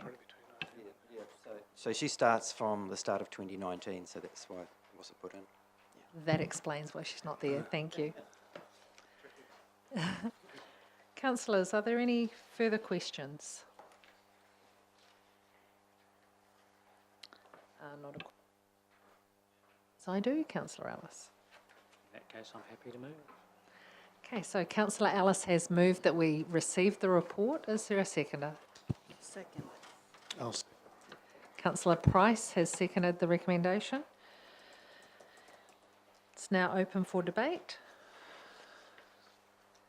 There being none, I'll put the recommendation, and in doing so, thank you both for the work that you are doing, particularly to you, Mr. Thomas, as chairman of the committee, and I know that you've just taken on the role again.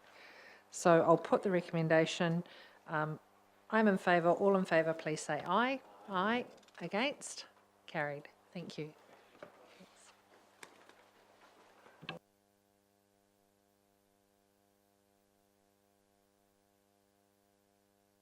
Actually, Mr. Thomas, if you'd like to stay, we're now going to talk about water governance in our district.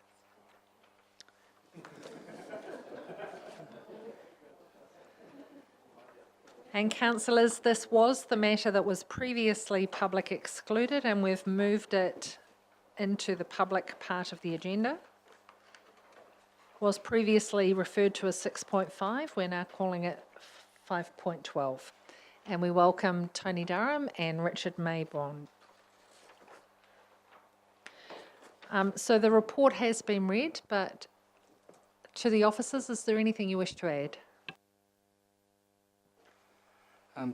Through you, Madam Mayor, there was a couple of things I wanted to add. This report has taken on some of the characteristics of a braided river. It seems to have zigged and zagged its way through administrative process, and it's wound its way in and out of public excluded session. And somewhere along the line, a couple of small tweaks that I made have ended up becoming land-bound and didn't make the version that got onto the agenda. So I just wanted to touch on those. One of those was actually to acknowledge the contributions made by Councillor Stuart Wilson, who assisted me to understand the history of the Ashburton Community Water Trust, and also I had some valuable input from Brett Painter and Mr. Peter Lowe in regard to the MAR Governance Group. Two small points of additional information. One was in regard to the Community Water Trust. The very last paragraph, which is on page 107, notes that there are no current direct lines of reporting, although Councillor Wilson remains on the trust as a co-opted member. Of course, the Mayor is also still on the trust as a member, and therefore is a direct line of communication. So, Richard, may I add that that was news for me reading this report. But it was informative. Thank you. And the other point of addition, and this I hope is not also news for you, is in connection to communications in regard to the MAR Governance Group. All councillors receive minutes of the Water Zone Committee, which contain reference to the work of the MAR Governance Group, but also I'm informed by Mr. Painter that the minutes of the MAR Governance Group are also sent direct to the Mayor. I can tell you that the Mayor has received one or two, but absolutely not a complete set. Other than that, I don't have anything further to add to the report. I'm happy to try and answer questions, and I have to say that my strategy for answering all questions relating to the Ashburton Community Water Trust was to refer them to Councillor Wilson, who clearly has not read the memo. You're absolutely right. Councillor Wilson did not read the memo today. Councillor Ellis. Thank you, and thank you for the report. There's a couple of things in here. The council was provided funding in an order of $1 million to support the work of the trust, which is not the council, it's the ratepayers of the district have done that. And Bar Hill Churchill are showing an expression of interest their expression of interest, is that returning to the ratepayers the $1 million they've put in, as well as getting that water right. I know that we didn't have to, we chose to give Central Plains water from the Rakaia River because the consent was going to expire and it needed to be picked up. So Central Plains got given that water in the hope that there might be some power generation to return us some money, but that doesn't look like it's going to happen either. And it's, yeah, so I'm just wondering, throwing you in the hot seat, if there is any talk of any monetary consideration from Bar Hill Chertsey. Mr. Chief Executive. Thank you. I've had a very preliminary conversation with John Wright at BCI, and there is enough common understanding to have a second and a third and a fourth conversation around that. The expectations may be a little different between the parties as to the monetary consequences of that conversation, but there is certainly an acceptance that effectively the consent in the name of the trust is of value to BCI. And they are currently giving effect to that consent in reality. Councillors, are there any further questions?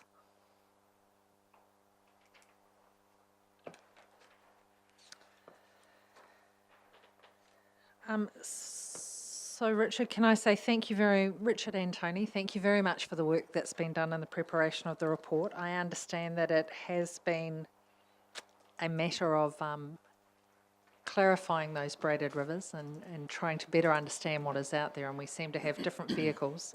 Councillor Brown may have some insights for us. So. No, I just have a question. On the Community Water Trust, they've done their job. Are we going to wind them up, or are they staying there, or what's the plan with them? Through you, Madam Mayor, certainly in the office there is a desire to give effect to their winding up, but it's the terms of that and the consequences of that that need careful consideration and agreement, and as per the previous conversation with Councillor Ellis raised in relation to value, there is clearly some negotiation to be had in that case with BCI, but we are working in the office as if the trust should sensibly be wound up. Are there any further questions? Then the recommendation that is written on the report is that we receive the report. I'm happy to move that we do so. Councillor Rawlinson. I'm happy to second that we receive that report. Okay. All in favour, please say aye. Aye. Against? Carried.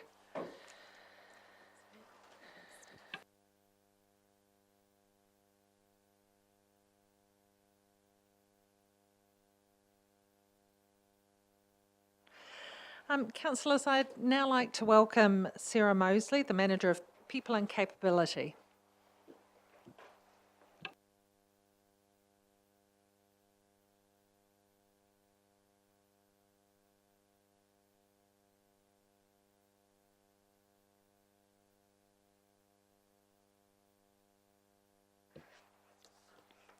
Through you, Madam Mayor, I'd like to welcome a number of new staff to Council and introduce you to them, and also recognise a number of staff who have recently reached service milestones. So first of all, I'd like to introduce Mel Barnett. Sorry, there she is. She is our new swim school manager, taking over a period of parental leave, which is fantastic. So thank you very much for joining the team at EA. We've also got Dean Atwell, and he's an application specialist as part of Gordon's IS team. And we've also got Tanya Paddock, who's our newest property advisor / in-house counsel. So that's a new position to council, and yeah, we're really thrilled to have all three people joining the team. So thank you very much. In terms of service recognition, we've got three, as I've said earlier. I'll start with Ewan. Ewan has recently been at ADC for his 5 years. Initially, he started at Environmental Services Group, where he was the Environmental Monitoring Officer. In this role, he completed water and outfall testing for council, tested and managed any transgressions from the private water supplies, and also did landfill bore sampling. He then moved on to the assets team and is in his current position of compliance coordinator. In both roles, Ewan has spent numerous hours working within and ensuring that we maintain our accreditation for our very own lab. Given its size, its cupboard-like appearance, and discreet positioning beside the male and female staff toilets, it's not the most pleasant work environment. So for this, and as well as ensuring that our drinking water is safe, we'd like to say a very special thank you.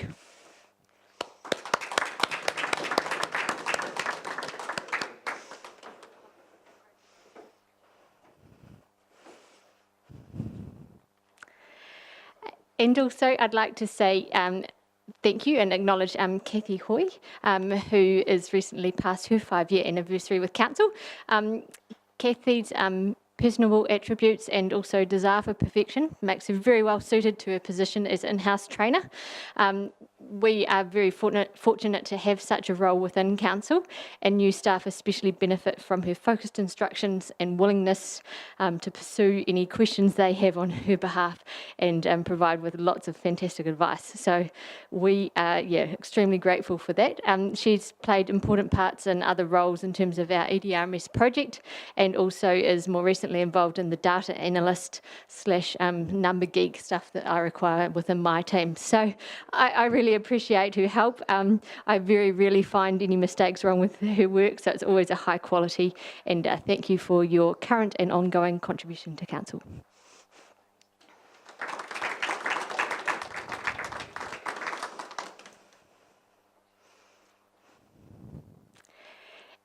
And I'd also like to say a very special thank you to Cherie Doherty. Cherie is our records officer for LIMS, and on the 27th of April, which is in a few days, she will have completed 10 years service with ADC. Hamish said before that he used to work with her at Selwyn District Council, and then after that she went to ECAN as well, and then to ADC, so she's at the best place now.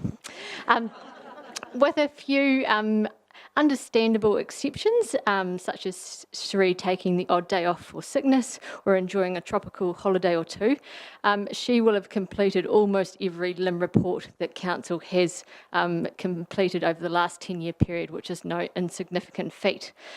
Last financial year, we completed 764 LIMs, and our all-time record was hit in 2013-14 financial year with 807. So times those numbers by 10 and you've got a very large amount of LIMs.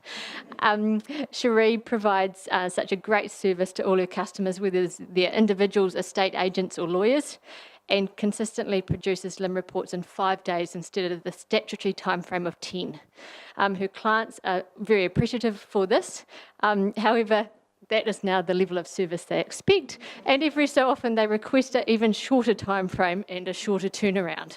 So on behalf of Council and all the staff that have received the Christmas gifts that you've contributed to the staff pool over the years, which have been flowing in, keep up the amazing work, and thank you very much for being a valued member of our team.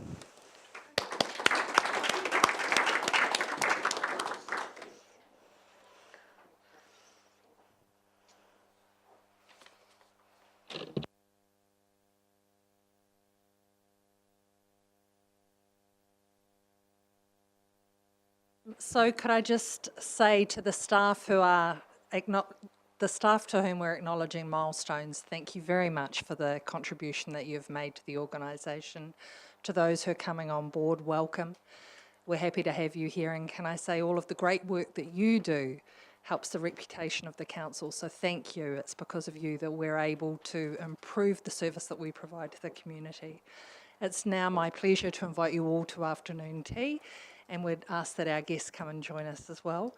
We are adjourned until 3:15. Thank you very much. Good afternoon, welcome back. Can I say thank you everyone for your promptness.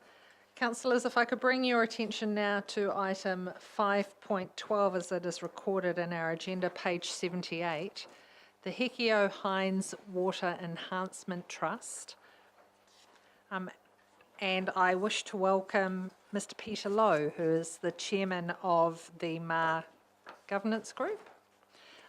Peter, if you'd like to come and join us, I understand Dr. Brent Painter is in transit.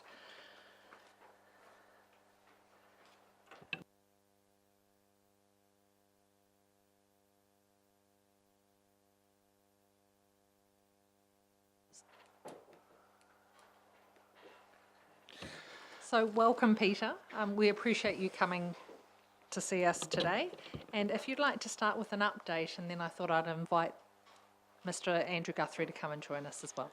I've basically got nothing further to add to that than we saw on that bus trip on 2 weeks ago. So I hope that sufficed as a pretty good look around and a window into what we've achieved and what we're doing.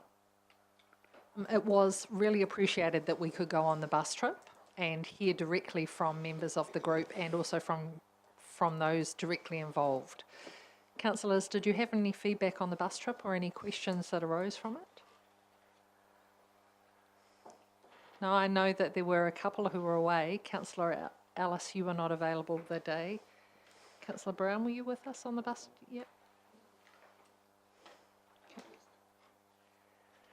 So no questions have arisen.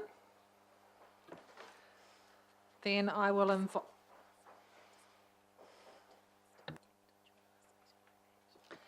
Mr. Lowe, are you wanting Dr. Painter to add any commentary? No, we'll be fine. Dr. Painter will be here at 3:30, but I do have two other members of my MAR governance group here, Ray McDowell and Mark Webb from Fish and Game. So.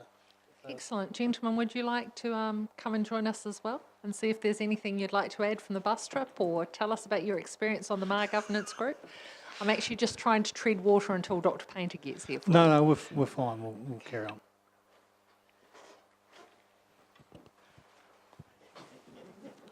And before we start, Councillor McMillan. Thank you. There was a question before about the bird life on the some of the ponds, not the MAR ponds, but there was a question on how you deal with the birds on the ponds. How much time have we got? 15 minutes. All right. I guess Ashburton's in a pretty unique position. It has a huge natural duck population, and there's no question that with the advent of irrigation ponds, the habitat for ducks has got so much better. The main solution for the duck problem starts on the first Saturday in May, so it's only a couple of weeks away. Fish and Game does also have a special season in the middle of the summer, specifically to alleviate crop depredation problems. But I think in terms of some of the irrigation schemes, we can come up with some management plans around when's the best time to try to disturb waterfowl. It's not something that we would entertain in April because it's so close to the start of the waterfowl hunting season, and the birds need to be not disturbed unduly before that, so that there's a good harvest on opening weekend. There's certainly techniques for addressing problems with waterfowl on big areas of open water. That doesn't necessarily mean that they have to be killed. But as I say, the Ashburton District is in a pretty unique position with having really perfect duck habitat, plenty of food and plenty of open water with not a lot of vegetation around the edges to hide predators, so ducks feel really at home on those big bodies of water. It's an ongoing problem, and we've certainly noticed an increase in the last 10 years since irrigation ponds have become more common. Councillor Lovett. My question was around all the faeces and stuff going, because some of these big ponds are right beside the trails where the water's going down into the maar. How do you get that water clean before it goes down there? Because, we're putting not clean water back down into the aquifers, and, given it sort of 10, 20 years, 30 years down the line, are we sort of going to find some of the stuff, disease, whatever, travelling down there, the bacterias? There's two responses to that, Lynette. The first one is we test weekly the water sources, and there's a cut-off point of 700 MPS on the E. coli for a shut-off. When it gets above that level, we have to shut the sites down. And the second one is the trial site at Lagmore. There's a bore across the road. We tested.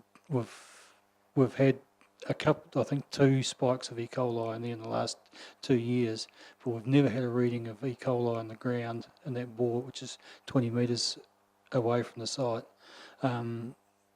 There's attenuation through the soil. It appears to destroy the E. coli once it goes through the soil over a period of time.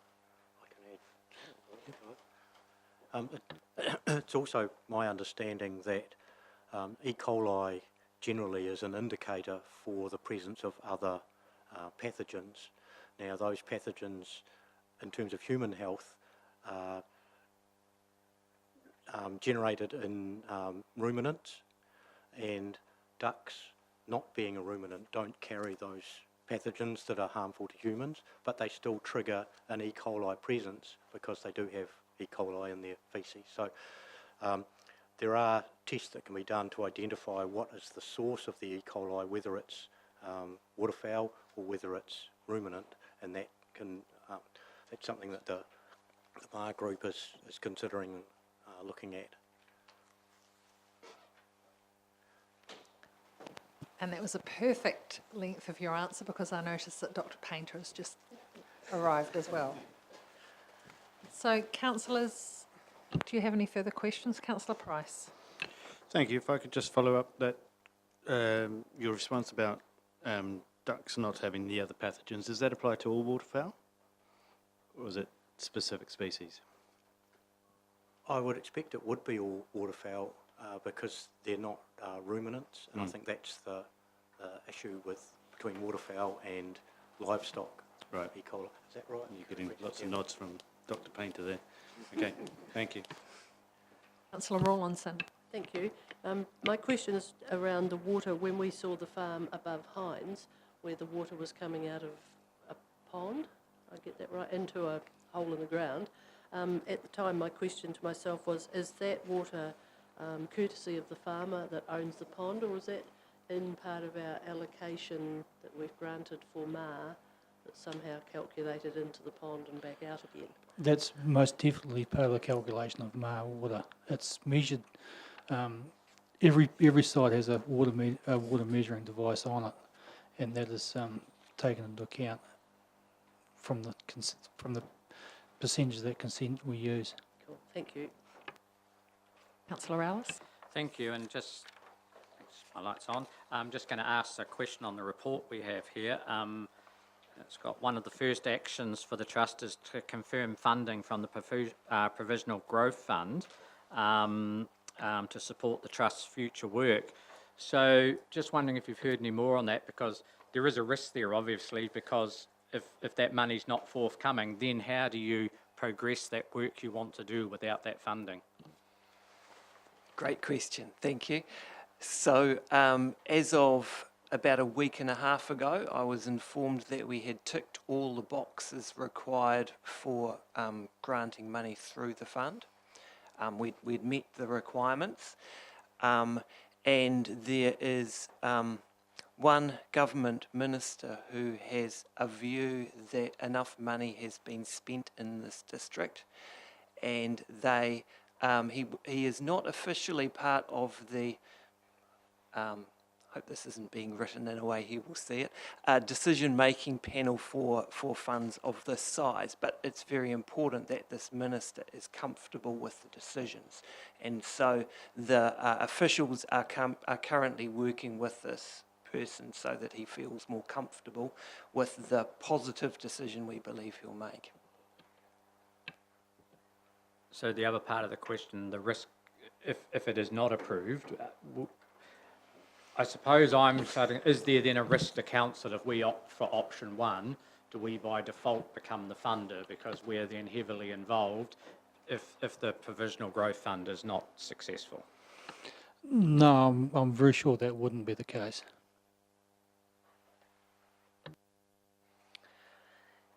Councillor Laws, are there any further questions?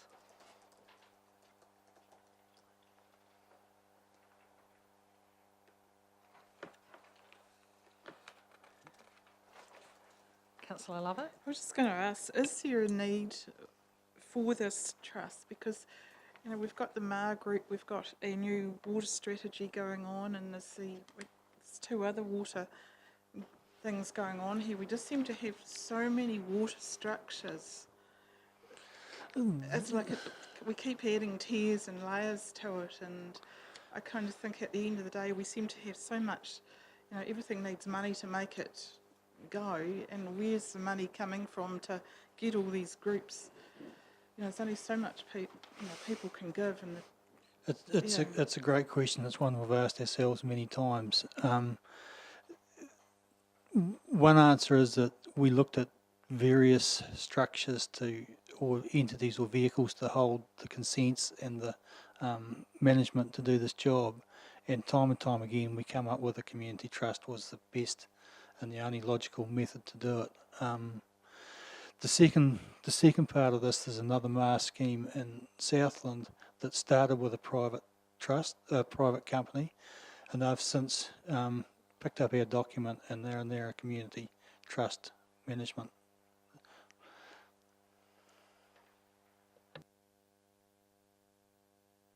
Councillor Ellis. Thank you, and this may be more a question for the writer of the report, but number 3 in the recommendation, council approves the appointment of the chairperson of service delivery to act as the council's appointed trustee, and unfortunately councillor Wilson's not here because that's who it'll affect at this stage, but his workload at the moment is growing every time we seem to have a new committee. It seems to be the chair of service delivery. We just appointed him last week to the trial on on the stock water going into pipes. He is our MAR representative already, so he has a large time commitment already as well as chairing service delivery. I'm just a little bit concerned that his workload, and I don't know, maybe there's a more equitable way of spreading that workload around. So, Councillor Ellis, I hear your concerns, and interesting, I had written down an alternate position, and I was going to suggest when it comes time to the recommendation, we take it in 3 parts. But before we do that, let's see if there are any further questions for our guests. So, Dr. Painter, welcome. I'm sorry that we threw you in at the deep end, excuse the water pun there. And wondering if there's anything else you'd like to contribute at this stage in regards to how the MAR governance group has gone and how this project is going. We appreciated the opportunity to come on the bus trip and to be able to learn, but happy to hear from you today. Some of the councillors weren't on the bus. I'm confident all my colleagues around here have answered all of your questions, and I'm more than happy to answer questions at any time. So I look forward to the next step of your discussion. Excellent, thank you. So, councillors, that will bring us to the deed of trust of the Hekio Hines Water Enhancement Trust. And I have personally a few questions, so if you don't mind, I'll just start. And firstly, the deed document states the settler, and then background A says the settlors. So I'm just seeking clarification. Is it one or multiple settlors? Multiple settlors. And could you clarify the parties?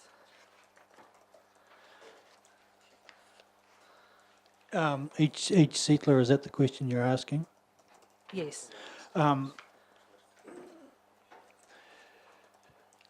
I have asked the chairman of Mid-Canterbury Federated Farmers, the chairman of the Ashburton Zone Water Committee, the chairman of MHV,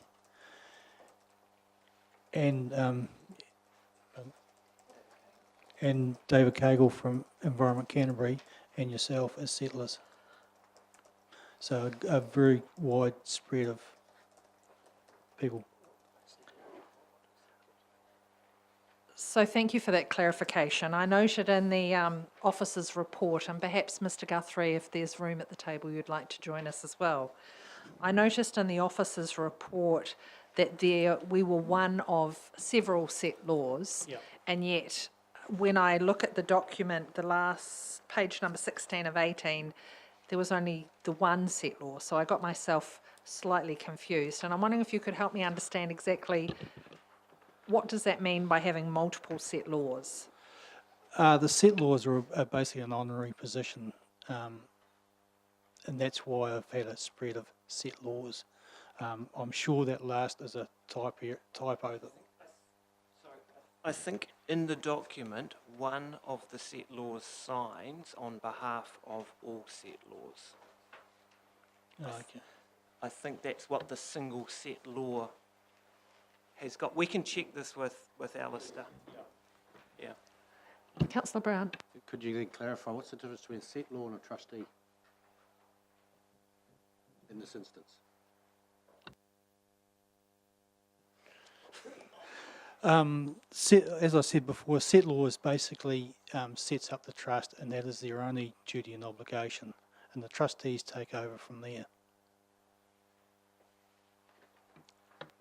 Through the chair, if I may, it's a case of somebody has to create the trust, and the settlers perform that function at the initial stage. But once the trust is signed, it becomes its own entity in its own right, subject to the rules of the trust deed. Councillor Rawlinson.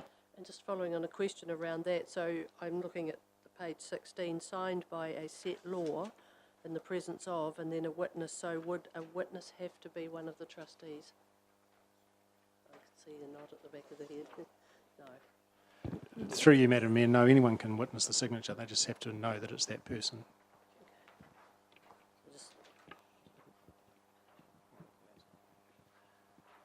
And also in regards to the balance date, so the 31st of March is the date that has been selected. In regards to council and I presume ECAN, our financial years are the 30th of June. I'm just wondering, seeking to understand how you chose the March date over the June date.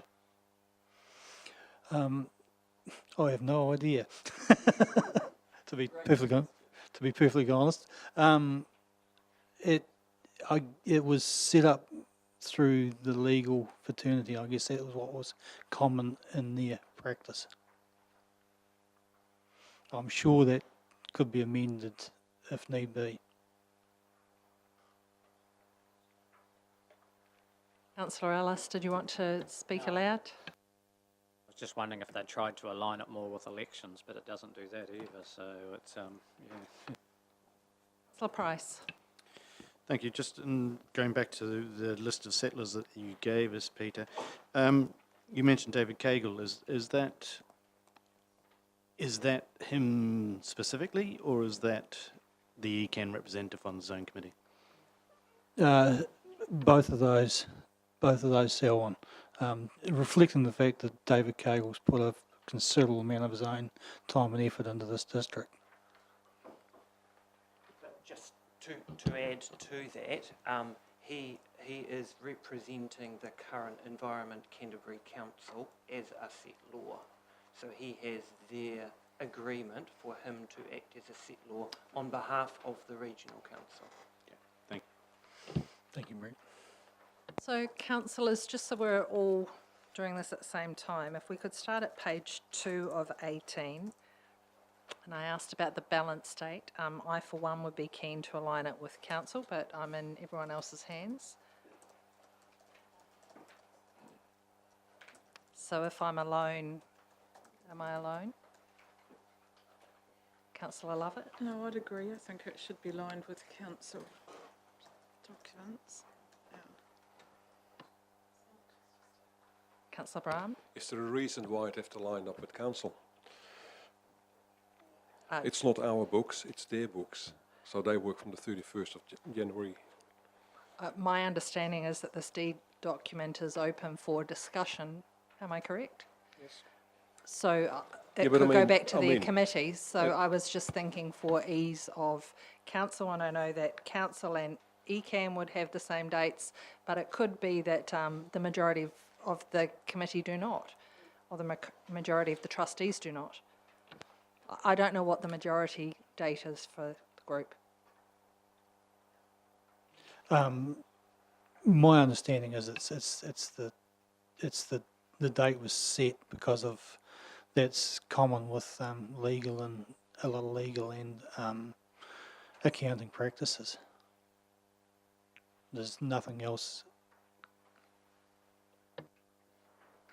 I'm in your hands, Councillor Rawlinson.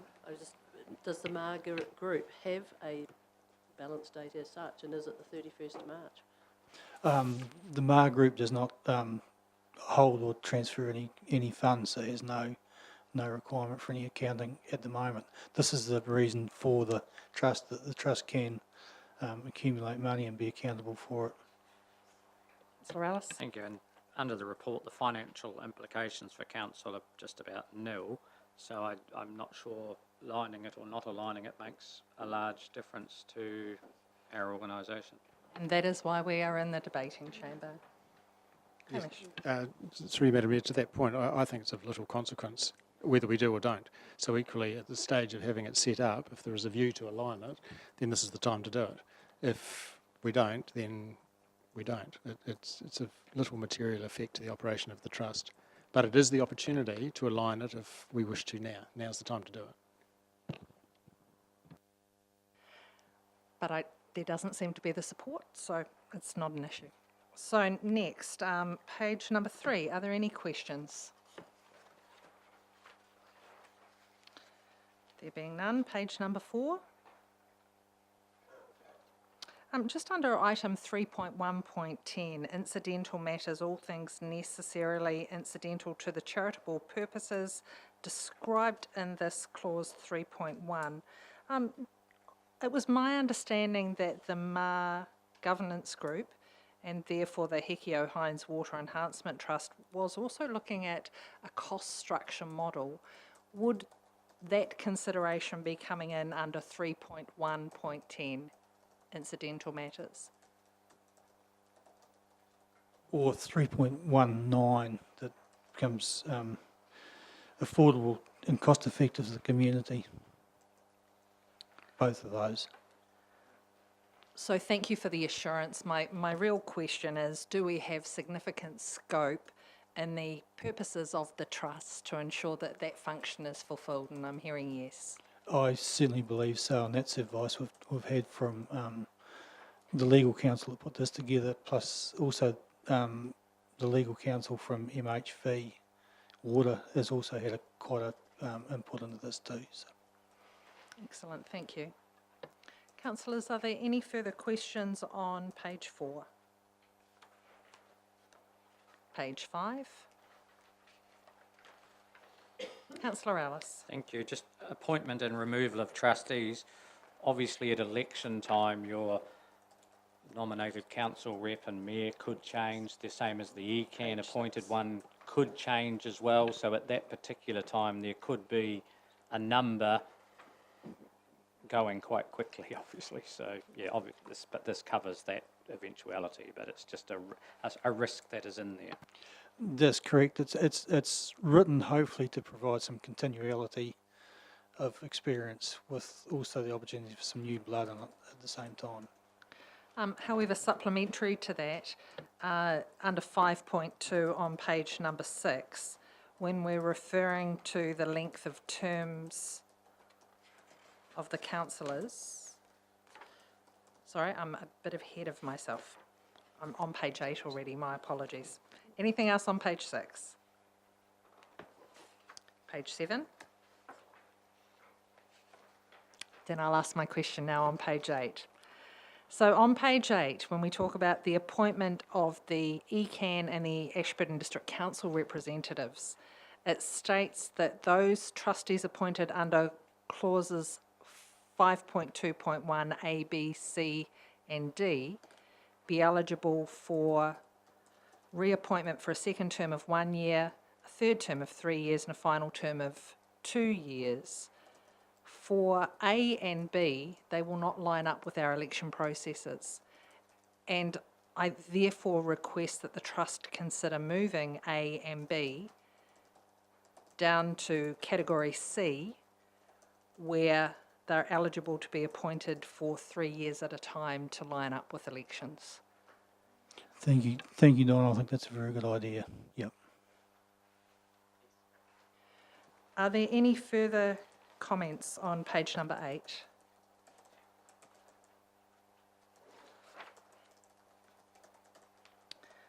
Page number 9. And just a question on 8.1.3, section D, settling of the trustees' remuneration. As part of my role, I am on the RDR remuneration board, which is separate to the directors. So different members come in and we appoint the remuneration and we go through a process. I wonder if it was good practice from day one to set up a separate remuneration board, perhaps made up of settlers. That's another very good idea that we should take on board, yes. There's no remuneration paid through the Mark Governance group at all, so that's a totally new area for us.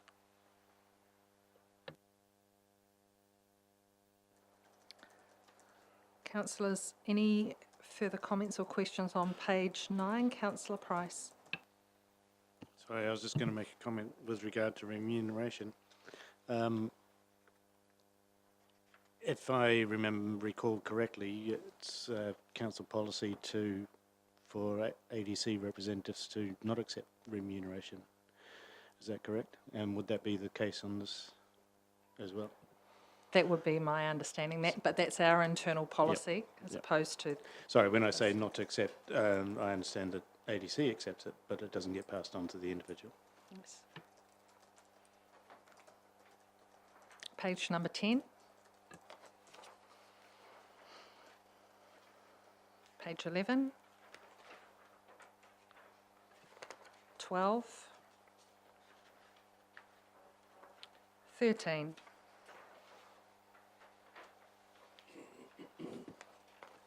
14. Councillor Lovett. Just going back to page 13 under the expenses, 11.4, paying for the trustees entitled to, for reimbursement for travelling and that. Where do you see that money coming from? That'll be part of the expenses of the trust that will have to be gathered through the beneficiaries paying for the benefits the trust provides. So the beneficiaries will be? Largely the farmers of this area. So I guess it'll go out to consultation somewhere along the line to the farmers of this area if this trust is set up, because it's going to be another expense put on them or the whole community. That is correct, but the next step after this process is to hold public meetings with the stakeholders of this area. We hope to do that before the end of April, early May, to release that business case. That's why I've asked the business case be watermarked as confidential up till now, so that we can share it with the stakeholders first. So yeah, I guess at that point we've got to ask: is it a whole community-wide thing, or you target the farmers yet again? Yeah. That's the decision the community is going to have to look at and address and make. So, councillors, page number 14.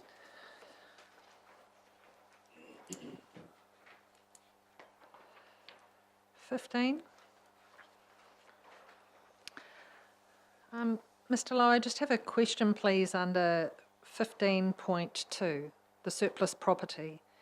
If on the winding up of the trust, any portion of the trust fund remains after satisfaction of all debts and liabilities of the trustees in connection with the trust, none of that portion may be paid out or distributed other than for charitable purposes consistent with the objectives of the trust, though not necessarily confined to the Ashburton District and carried out exclusively within New Zealand.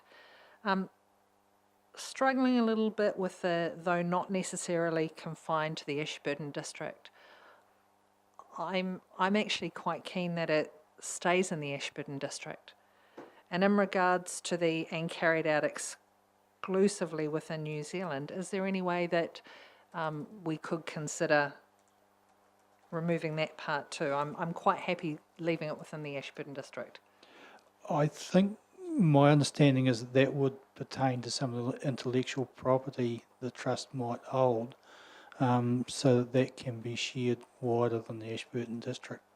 That I think that's the intention of that wording, not so much physical funds or property, but intellectual property that can and should be shared. So the words that are actually mentioned, though, is any portion of the trust fund. It's not referring to intellectual property. I guess the best way is to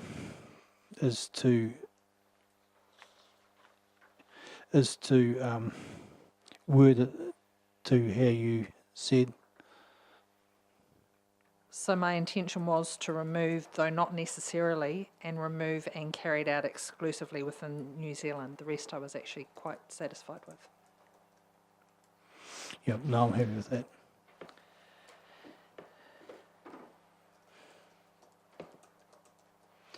And I'm wondering, please, just under modification of trust terms, if we could just talk through that. So the trustees may, from time to time, by resolution carried out by 75% majority, modify or amend any term of this deed, but no modification may at any time be made that would affect the charitable trust. So now that we have set laws in place, should it be the set laws who are actually resolving what the changes are to the trust deed, or should it be the trustees themselves?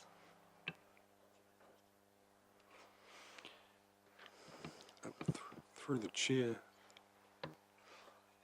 again, as I understood it, the settlers as a role ceases once the trust is established, and the trust deed create the rules how they will operate.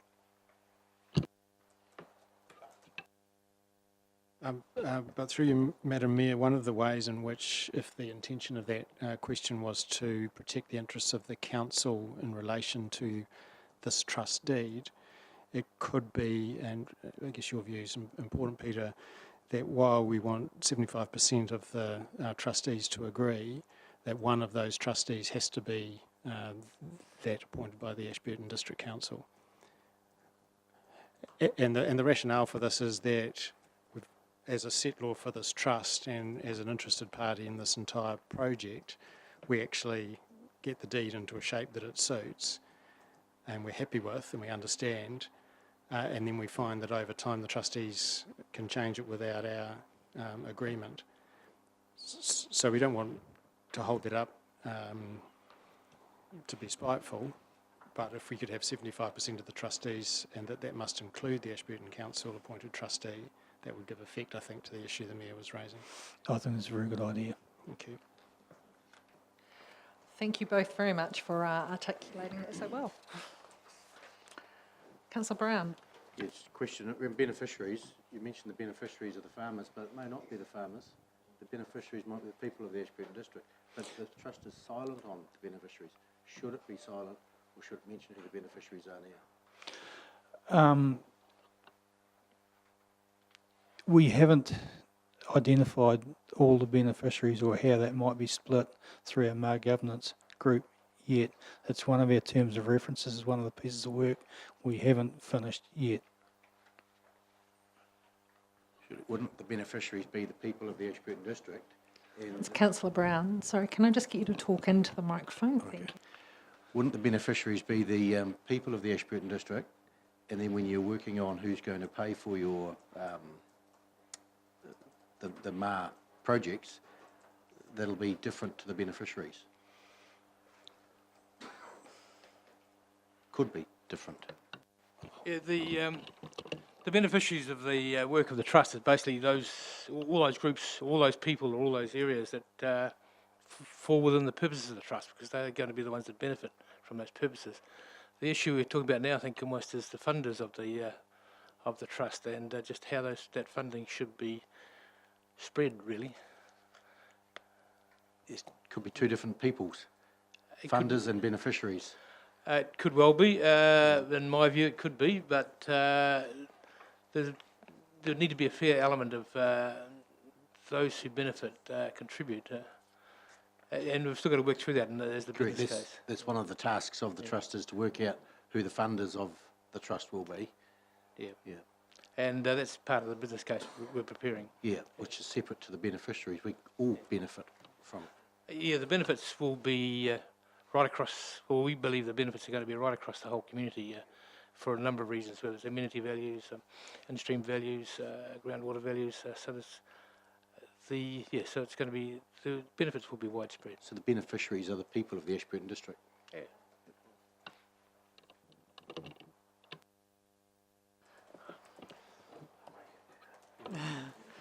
So, councillors, are there any further questions of our guests?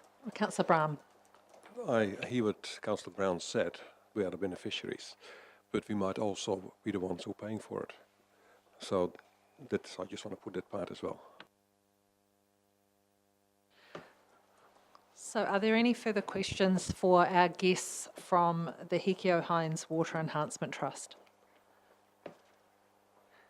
Then thank you very much for the update. We appreciate it. And Andy, there may be some questions for you. Thank you very much for the report. Councillors have read the report. Is there anything you wish to add? Okay. Councillors, do you have any questions of Andrew?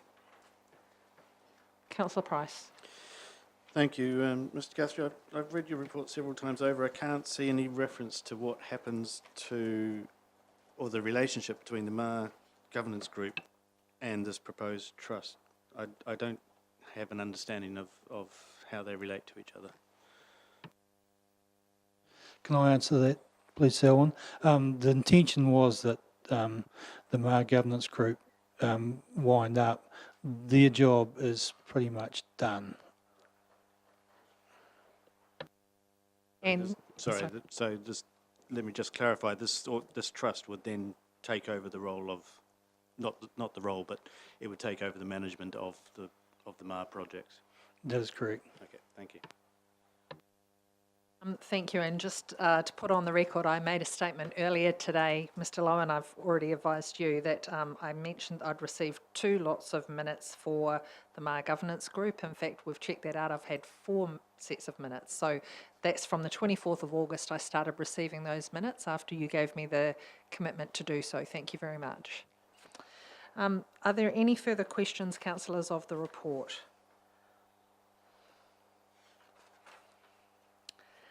Councillor Ellis, I did say that I'd like to take the recommendation in 3 parts. Do you want to? Yeah, so I will move that we take recommendation 5.12.2 in 3 parts. Great.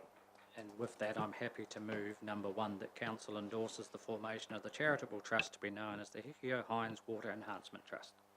Councillor Brown. I will second that, Madam Mayor.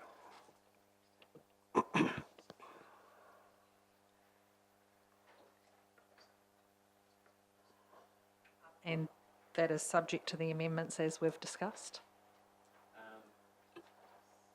Yes, it is. But this is the formation of the trust anyway, and then the trust, I'm sure, will actually... Great, thank you. Thank you. So, councillors, we have Councillor Ellis has moved, Councillor Brahm has seconded. The recommendation is written at 5.12.21. The matter is now open for debate. Councillor Brahm? No, sir.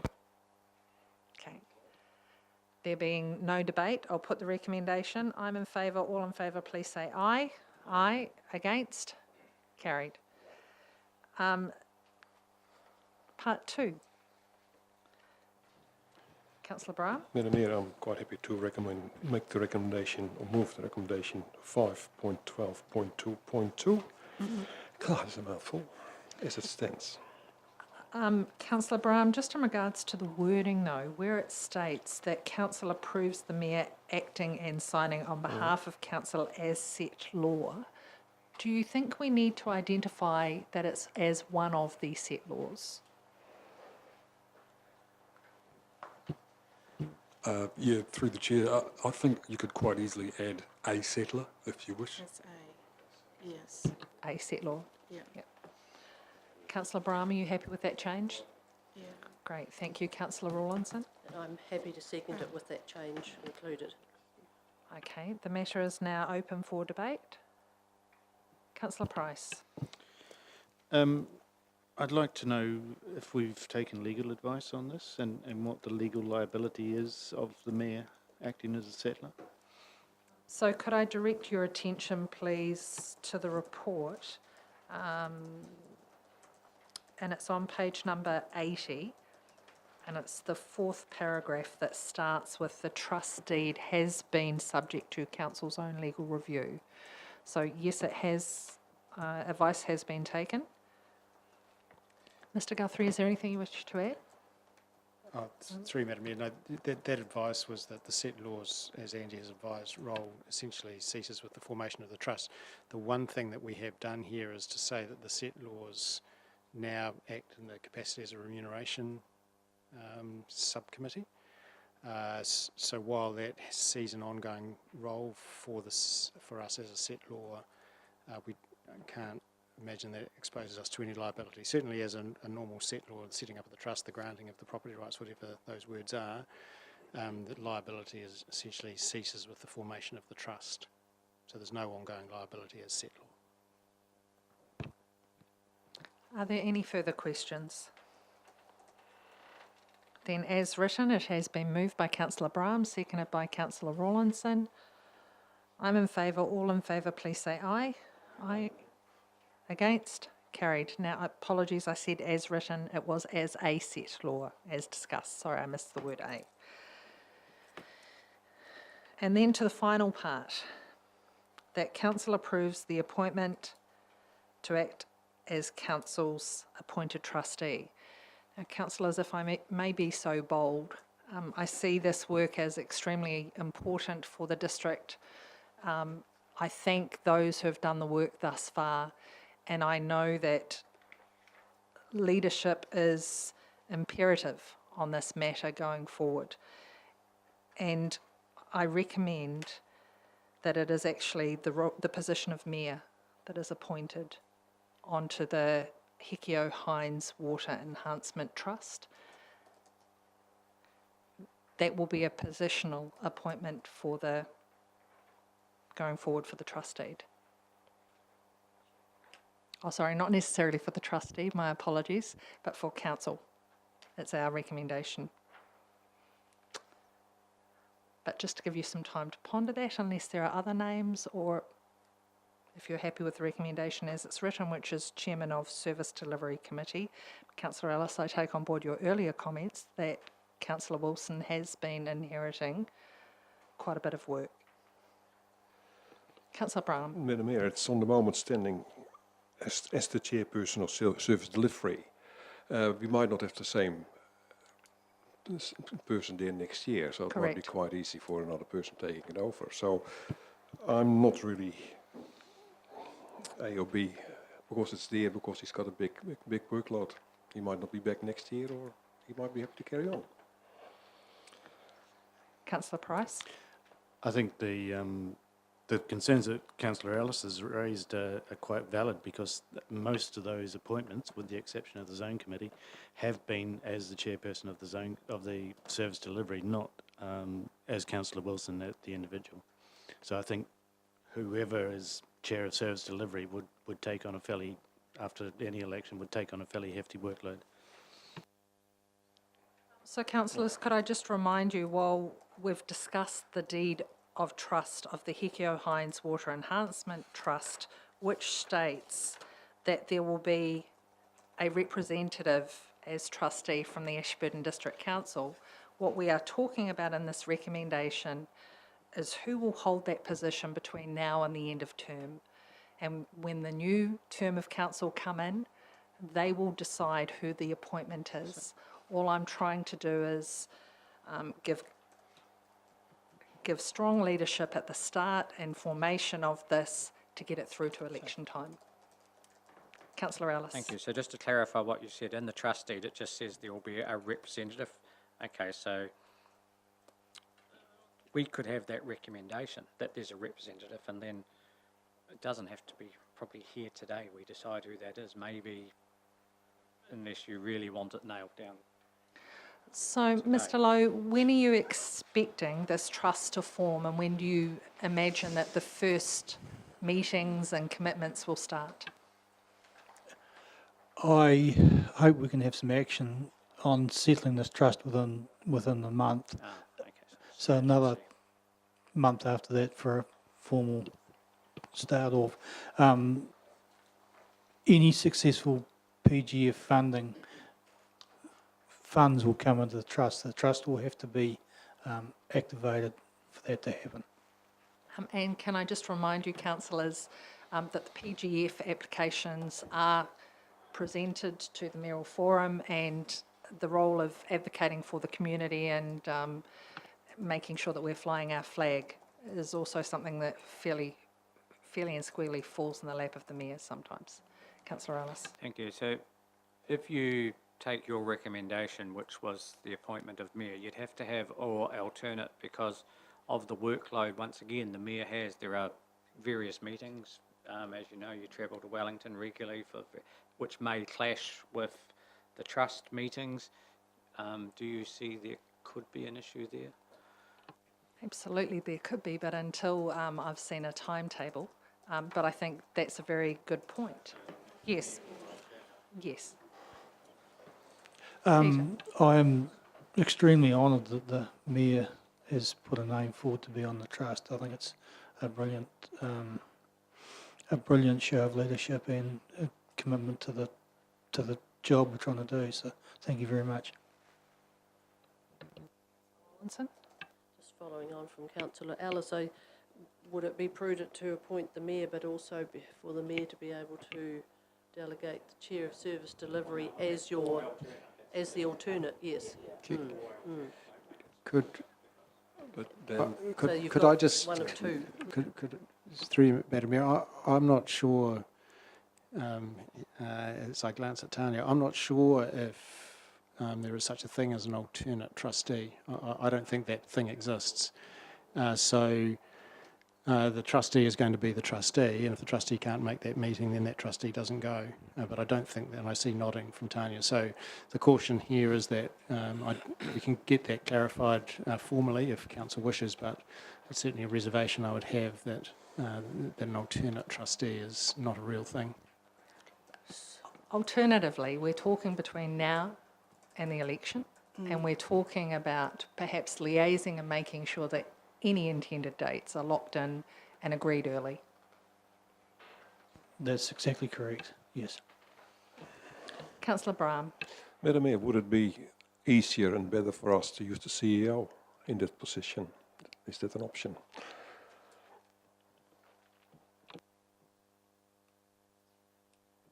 The answer is yes, it is an option. Yes, However, I think it's a political and a leadership decision. I don't see it as a management decision. Councillor Price. Thank you. I don't quite see that this is appointing somebody for between now and the election, because what we're actually doing, unless the next term council revokes this decision, we would be setting that in stone, that it would be either the Mayor or the Chair of Service Delivery or whoever. Why don't we change, why don't we amend that to Council approves the appointment of a councillor to act as Council's appointed trustee. So, Councillor Price, can I remind you that we're at the formation time of the deed? So I think it's a critical time as one of the issues. And secondly, all committees of council cease to be at election time. They have to be reinstated. So while the trust deed is in place and is running along and ensuring the longevity of the trust, the actual appointment has to be reinstated at the start of term, or an appointment. Remember the very first meeting we had, November 2016, we went and put in all of the appointments, and that would happen next time. What I'm actually saying is that if we took it as it's stated here, or if we changed chairperson of the Service Delivery Committee to mayor, the next term of council would still be bound by that decision. The trust deed itself says a council representative. This is an internal process to give effect to the council's appointment of a trustee on the new trust. It would have effect until such time as council changes it. So it will this will always be the mayor until council resolves something differently, because the mayor is a position. So if we say the mayor is to be the trustee, then the mayor is the trustee until council then changes it. Now, I'm not sure of the process post-election. That would be the only clarification.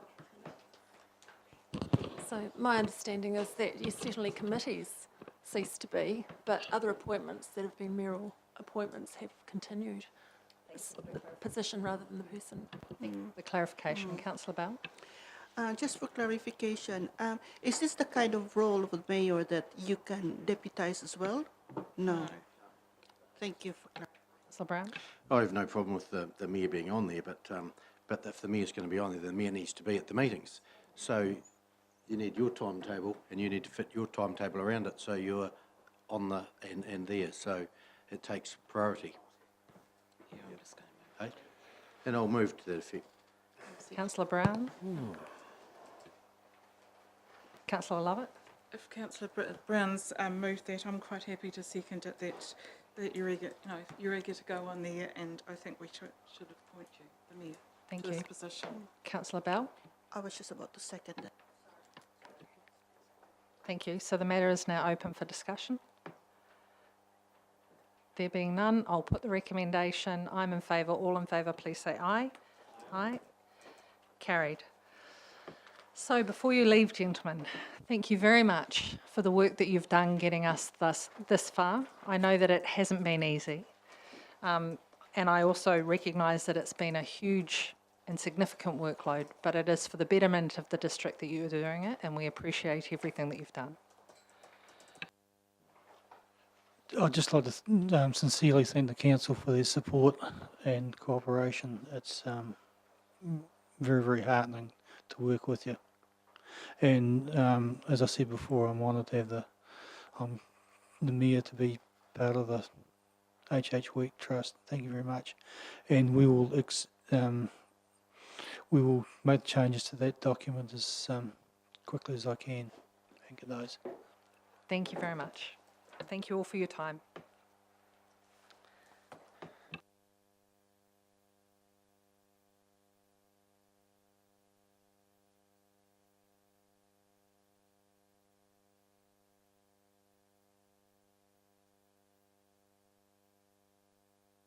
Okay, so we've successfully caught up with time.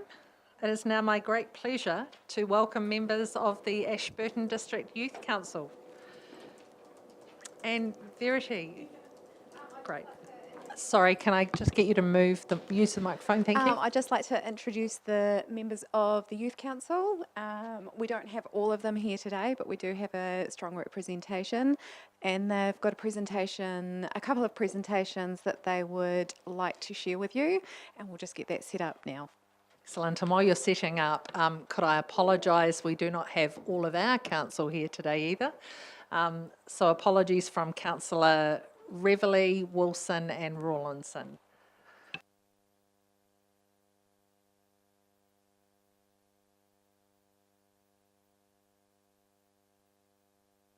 I'd like to introduce the Chair of the Ashburton Youth Council, Jess Timo.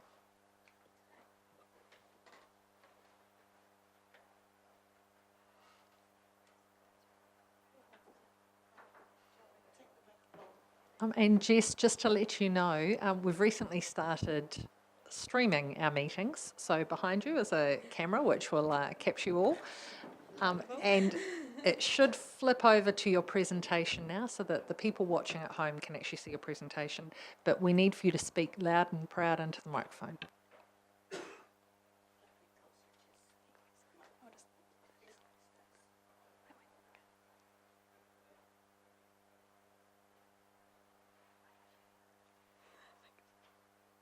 While Verity's just getting ready, would you like to introduce all of the people who are with you today, and perhaps they could turn and give a wave to the camera while they're there?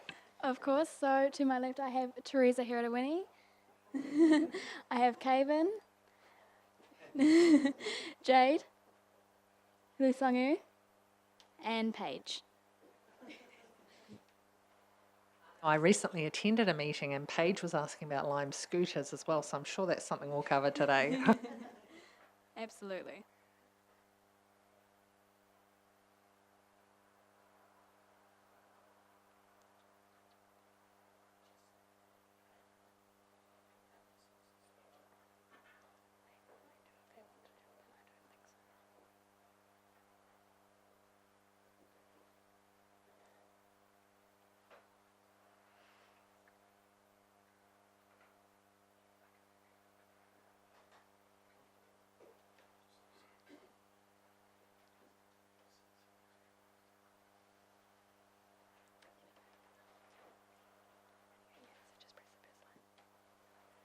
Also, this lovely presentation was made by Maria Costas, who isn't here at the moment, but I'd like to give her credit for that.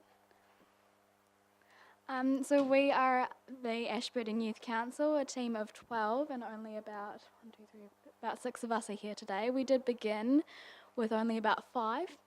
So most of the members here today were recruited through the orientation day that we had at Ashburton College. So I myself am Jessica Timmer, the chairperson. Do you guys want to introduce yourselves, or you're okay? That's fine.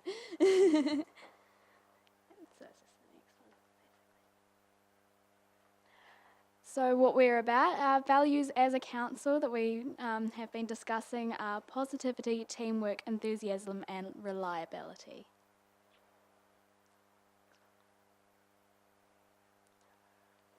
Our goals are to ensure young people know the Youth Council exists for them in Ashburton, so getting a wider understanding of who we are and what we do and where we are. Engage Ashburton youth in community events and to let them have a voice in decision making in Ashburton. And to facilitate youth-led events and projects that involve young people's thoughts and ideas. Our events that are coming up is Bite Night 3.0. We have had Bite Night, the first one, and 2.0 in the last 2 years. The Ashburton Youth Council versus Ashburton District Council debate. And a few that we've been discussing are mental health events for parents that Maria and I were discussing together recently. Doing some fundraising and the potential 40-hour famine community event.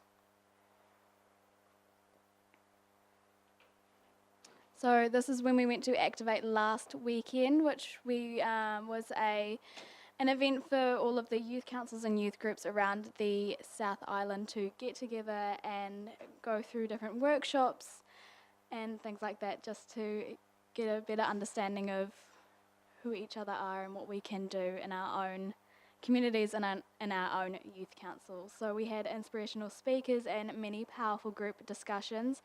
A bunch of new ideas sprung into our minds for the year.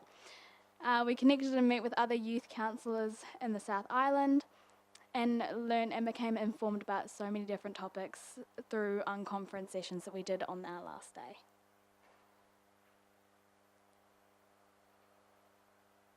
Our future plans.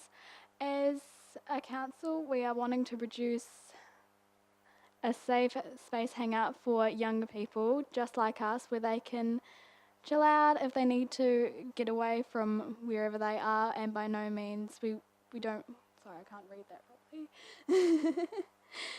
And by no means we want this done in this year, but we are hoping that it will be soon and like a long ongoing project that youth councils to come can participate in as well.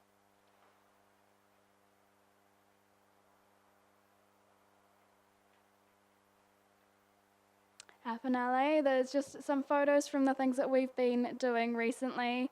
Myself and Teresa at the skate jam just yesterday. What was it? Saturday. Losing track of the days apparently.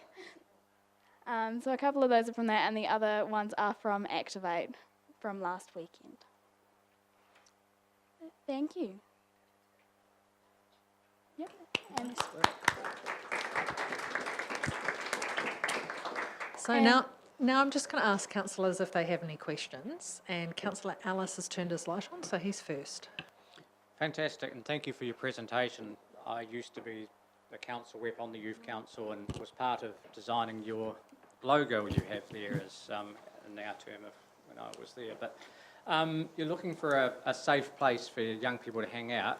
So the base youth cafe, which I know targets that group the next age down from you guys, but that's only used to a certain time of day. After that, that building's there. It can be. So have you talked to them at all, maybe, in going in conjunction with them? And because I can also tell you, previous youth councils have done that, and they've actually held some Friday nights events in there, and even had music jam sessions and everything in there.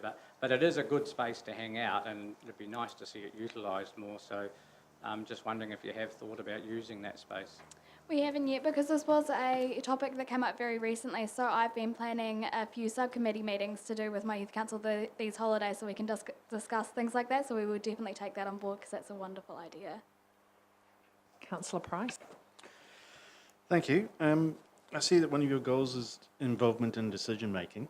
Given that this is an election year for this council, and given that we have a very low proportion of young people voting by comparison to other demographics, is there something that you can do to encourage more people your age, 18 years plus, to get involved in the election in October? We are definitely wanting to, because when we were at Activate, we did have Election NZ come and speak to us, and they do want to get in contact with us and get us to encourage people to vote this year. So we will absolutely be hopefully doing something towards that. Councillor McMullen. Thank you. I've got two questions, if that's all right. Do you have any reps from Mount Hutt College, or are they all just from Ashburton College? This year they are all from Ashburton College. We did in previous years have people from Mount Hutt, but not this year. Okay, that's something we can work on. And I have just been to a community boards conference, and we had a really strong presence of youth, including a speaker who was started the Auckland Youth Voice. I was just wondering, do you belong to the collective of the Canterbury Youth Voice as well as part of your youth council? Yes, so we are a member of Youth Voice Canterbury. We're also associated with Environment Canterbury's youth development section as well. This year they've created and I'm probably going to get this wrong, I think it's called a ROPU. So it's like a council, but they didn't want to be called a youth council to detract from the other youth councils within the Canterbury region. And Yes. Councillor Bell. And in addition to that, the event that they attended last weekend was run by Youth Voice. Jess, I hear that perhaps while I was out of the room, you didn't cover one of your other roles that you're doing as well, which is partially why you're losing track of the days. You have a wonderful role with one of our members of Parliament. I do indeed. I am Joe Luxton's youth MP for this year, which is something that runs every 3 years. So yeah, that's one of the things that I'm doing this year. I can understand why you're losing track of the days. But congratulations on the Skate Jam event. Would anyone like to provide a summary on that? Were you happy with the attendance? The attendance was wonderful. There were so many people and it was getting some great use that I haven't seen in such a long time. So yeah, it was definitely such a good event. Fantastic. Councillor McMillan? I've got another question, sorry. So just going back to the conference I attended, they talked about youth being ages 12 to 24, and they said they were trying to encourage younger youth to come into the fold. What age ranges do you have, and do you encourage anyone sort of who's younger than 15 or 16 or older than school age to come into the youth council? So the age range for our youth council is also 12 to 24 years. So when we go through our recruitment each year, it's done through the Ashburton College, and we also work with Safer Ashburton to get the information out to the primary schools and other schools within the area, so that anybody within that age range can apply to be a youth councillor. Excuse me, Verity, just on Councillor McMillan's point before about Mount Hutt, though, you mentioned you go to Ashburton College and Safer. Did you go to Mount Hutt this year? I didn't go directly to any of the colleges. Ashburton College do an orientation day at the start of each year, and the youth councillors that started this year actually took it upon themselves to go and represent themselves at the Ashburton College orientation day. I was contacted by Ashburton College because the youth council every year go and represent themselves at that orientation day. I'm not aware of Mount Hutt College. That's fine, thank you. And just to Councillor McMillan's point about community boards, I attended theirs yesterday and I heard the enthusiasm of working with youth.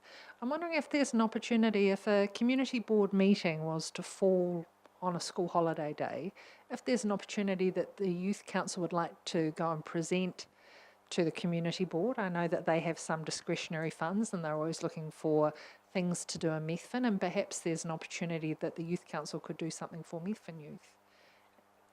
Is that right, Councillor McMillan? Yeah. Yeah, it does look like the youth council is very enthusiastic about that. So absolutely, that sounds wonderful. Great. Are there any further questions for our youth council representatives? Other than I see Paige Collins has a presentation. And I wonder if it's going to be about lime scooters. Woohoo! Anyway, this is radio. So this is Paige Collins. Thank you very much, Jess. Right, hello everyone, how are we? Good, just like that. All right, so the title is obviously Bring Lime Skitters to Edge Bakers by Paige Collins. This presentation is no way sponsored by Lime, just to clarify that. So what are lime scooters? Lime scooters are an electrical transportation that can go as fast as 30 kilometres an hour. Lime scooters are just like an ordinary scooter, except its brakes are by the handles. It has a built-in light, and it's taller than a scooter, and it runs through electricity. Why do we need lime scooters? Lime scooters are a great way to transport around Ashburton. Although Ashburton doesn't have any public transport, this is a great way for everyone, for all ages, to get around Ashburton. Ashburton is also ranked as the hardest town to get your licence. This makes teenagers and adults harder to transport to school and work. Hopefully, if we get accepted to have lime scooters in Ashburton, this can make it easier for children to go to school and adults to get to work. What are the risks? Just like driving a car, there is the risk of having an accident, the risk of vandalising, the risk of stealing, and the risk of getting injured. Although we can't guarantee these things won't happen, we can make sure that we can minimise the risk through education and lessons. Are Ashburton roads safe enough? I believe that the Ashburton roads are safe enough, although the footpaths do seem slim. I still believe that lime scooters could adjust to that as long as everyone is careful and safe. What are the costs? Looking around, I cannot seem to find how to contact Lime to see the price, but the price to ride a lime scooter is 15 cents for a minute, and if you rode a lime scooter for an hour, it will cost $10. The Christchurch City Council receive approximately $83 per scooter from Lime based on area occupied by scooters. A lime juicer, someone who charges the scooters overnight, would receive approximately $5 per charge.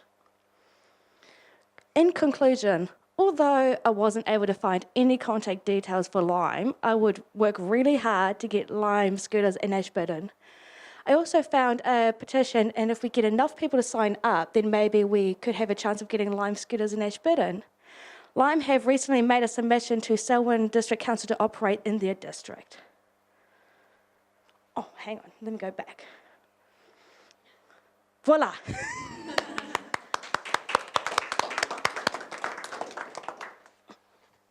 Wow. That would be 102 weird and wonderful ways to waste your time, wouldn't it? Sure is.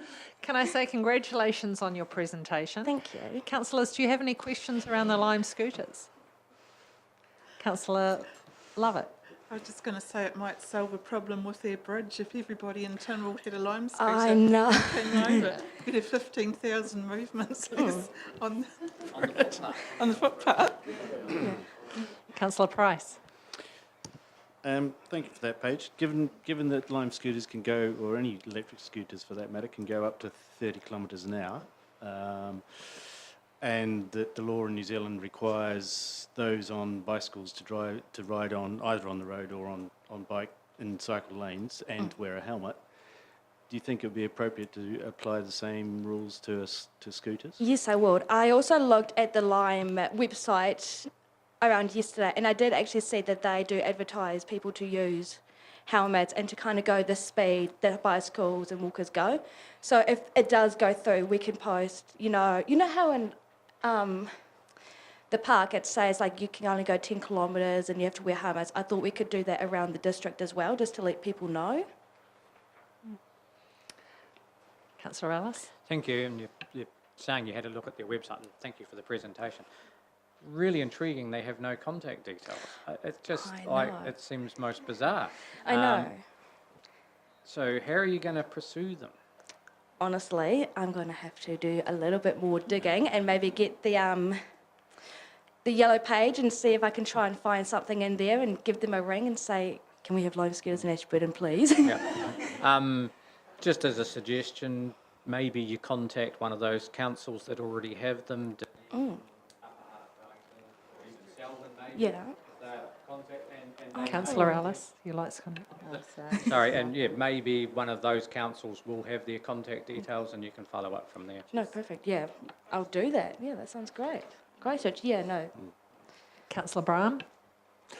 Yeah, I'm a wee bit confused now.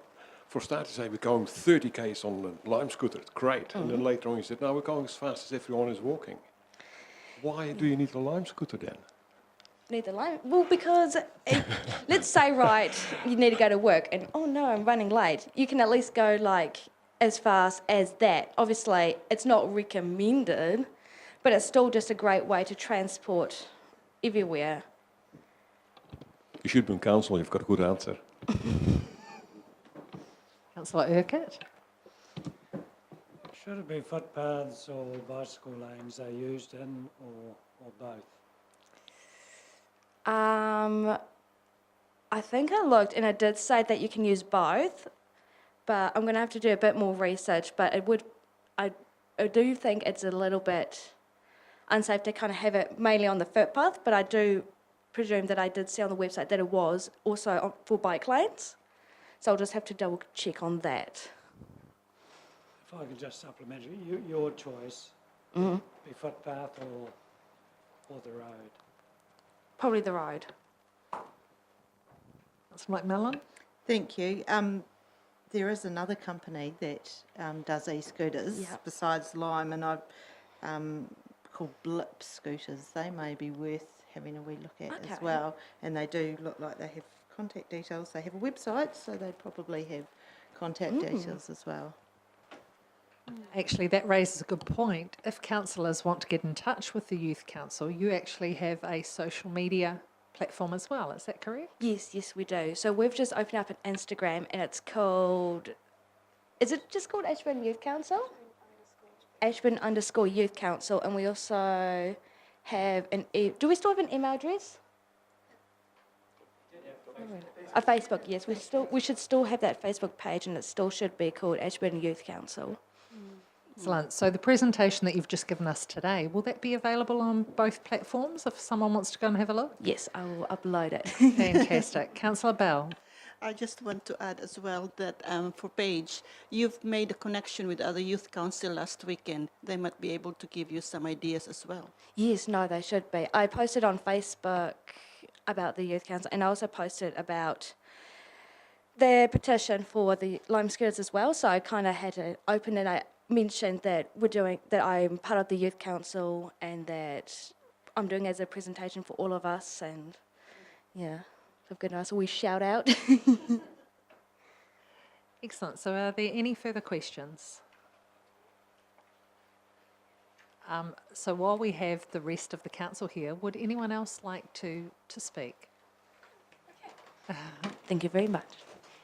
Thank you, Paige. Okay, so as a community, I'm assuming we're all wanting to reduce pollution, just, you know. So having lime scooters would more than likely reduce the amount of cars on the streets as well, so it'd also reduce pollution as well.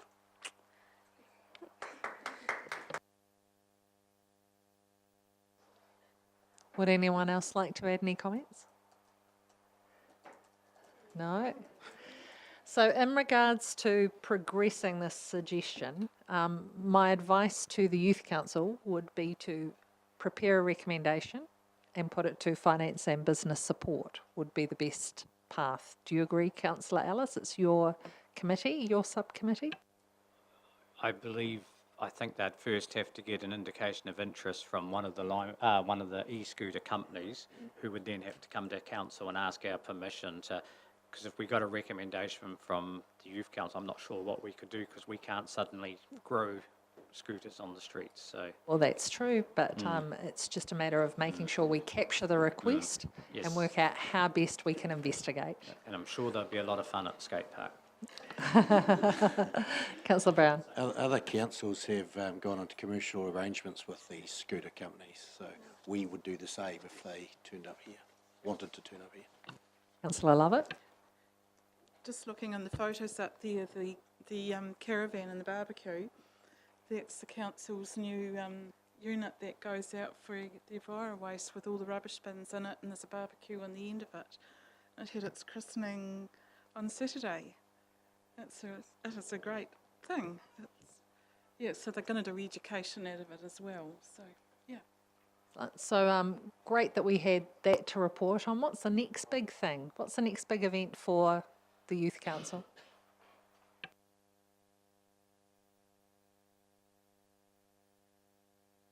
The next big event will be the Bike Night 3.0, and at this stage, a tentative date for that will be Wednesday the 25th of September. Fantastic.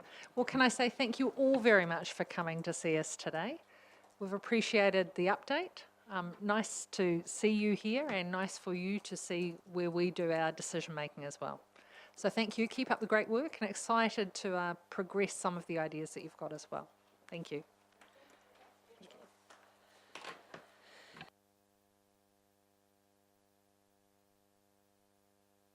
Councillors, that brings us to the end of public meeting. Councillor Ellis, is there something you wish to add? I will move we go into committee, Madam Mayor. Okay, and just before we sign off, thank you to those who have been watching today. Councillor Bell, are you going to second that? Yes, please. Yes, Okay. I do want to second that. So Councillor Ellis has moved that we go into committee. Councillor Bell has seconded. All in favour, please say aye. Aye. Against? Carried. Just a question, do we need to